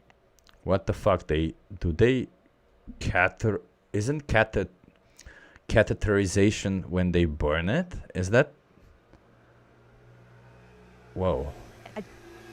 A decompressive cystocentesis. So that means they stick a needle in the bladder and suck out the urine. Then they give 0.25 milligrams of acepromazine IM or 2.5 milligrams orally every 8 hours, 0.075 milligrams buprenorphine orally every 8 hours, and 0.1 milligrams medetomidine every 24 hours IM. And then they would give sub-Q fluids and decompress the urinary bladder using cystocentesis and sub-Q fluids as needed. The cats were placed in a quiet, dark environment to minimize stress. And the treatment success was defined as spontaneous urination within 72 hours and subsequent discharge from the hospital. Treatment was successful in 11 of the 15 cats. In the remaining 4 cats, treatment was considered to have failed because of the development of uroabdomen. That's urine in the abdomen. Or hemoabdomen occurred in 1 case. The necropsy was performed on 3 cats where the treatment was unsuccessful. All 3 had severe inflammatory disease of the bladder, but none of them had any evidence of bladder rupture. Those cats who were enrolled in the study paid a set fee of $350. The standard treatment for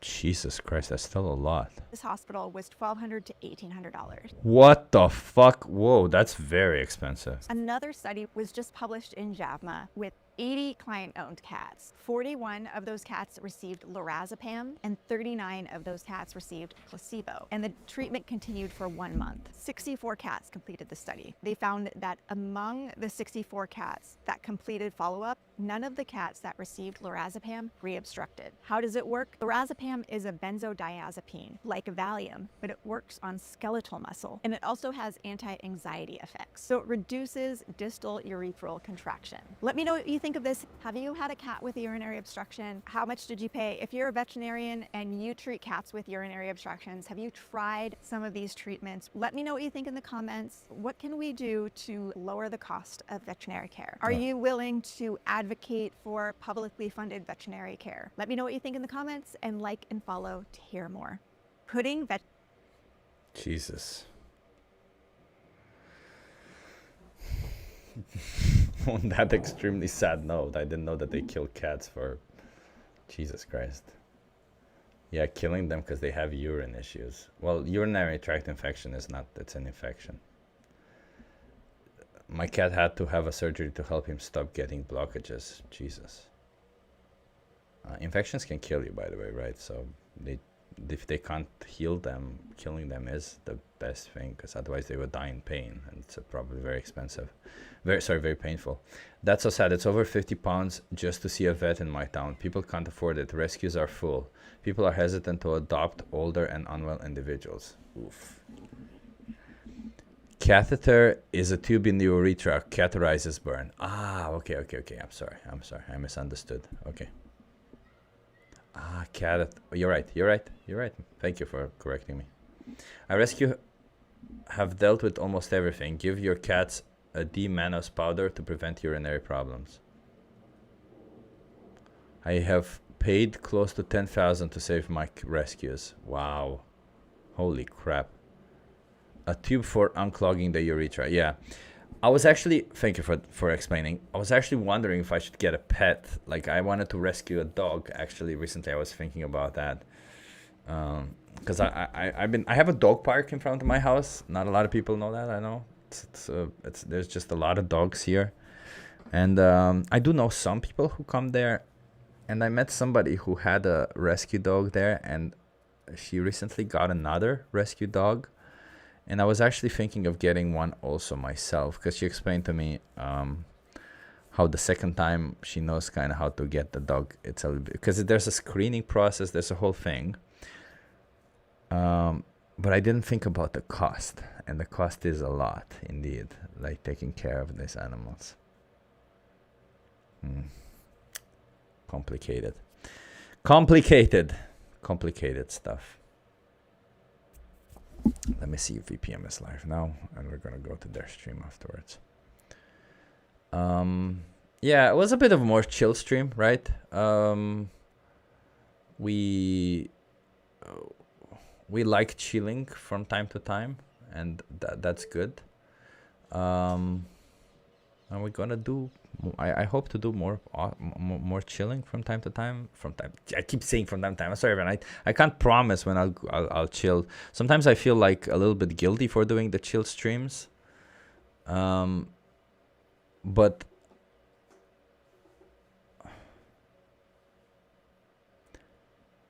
I feel like they're also important, right, for us. And maybe when we chill, we actually don't watch necessarily outreach videos, because maybe that triggers some people. Some people also like watching them. Hi Chip, I'm watching in delay, and you commented about Jesus. So haven't you watched Christspiracy? I have, but then I looked at... I don't know if Christspiracy was saying that in particular. After Christspiracy, I actually looked up a lot of the things they were saying, and a lot of the things weren't necessarily true. So I kind of don't... I think like it's okay documentary. It's not great.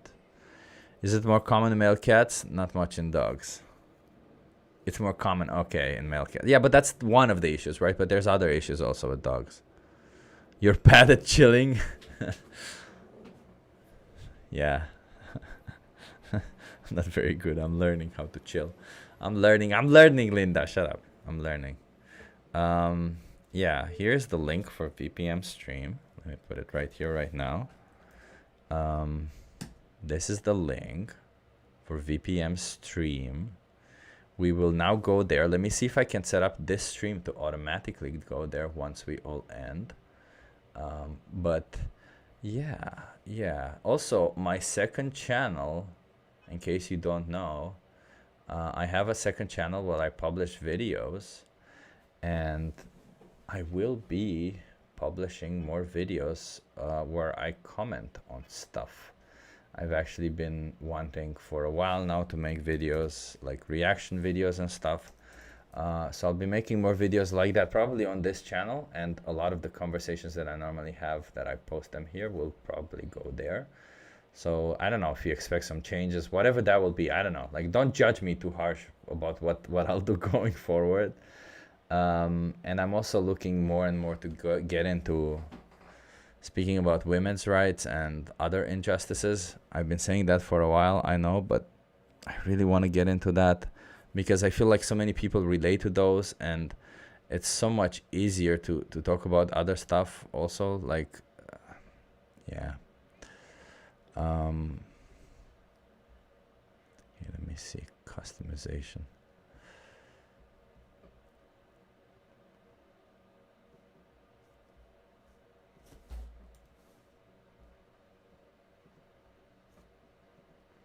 Okay, I set up the stream now, so once I end it, it automatically should take you there. I think Cam Waters have proven his statements with many video analysis. No, not really. It's a little bit complicated, like the whole that they killed animals in temples. Yeah, but they killed animals everywhere. It's not necessarily that Jesus was against necessarily the killing of animals. Like that's kind of the objection to it. I'm sure that probably Jesus could have been vegan or vegetarian, and I'm sure of that. But it's a little bit more complicated whether he was actually an activist towards animals. That's kind of my disbelief in that, and that's kind of what I looked into it and I thought was not really true. Anyone with animals, look into colloidal silver water and feel free to ask me about it. It can help you save money and it's a natural antibiotic. Okay. Well, thank you for that, Raven. Thank you so much, everyone, for being here. VPM stream is there. Once I end this, you will automatically be sent there. I'll see you again tomorrow. Probably I'll do some outreach before I do, because tomorrow we're going to have the We the Free event. I'll see you again tomorrow before the We the Free event, and afterwards at Sky Stream. So tomorrow's going to be one of those full days for me, but I don't care. We fight, we speak, and we do our best. So, and one of these days, by the way, one of these days, I will go on the street and ask people, should billionaires exist? Because I fucking hate the fact that billionaires exist. So don't be surprised if you're getting into a stream and I'll be asking people, should billionaires exist, okay? Thank you so much, everyone. Thank you for the members. Thank you for everyone for being here. Appreciate all of you.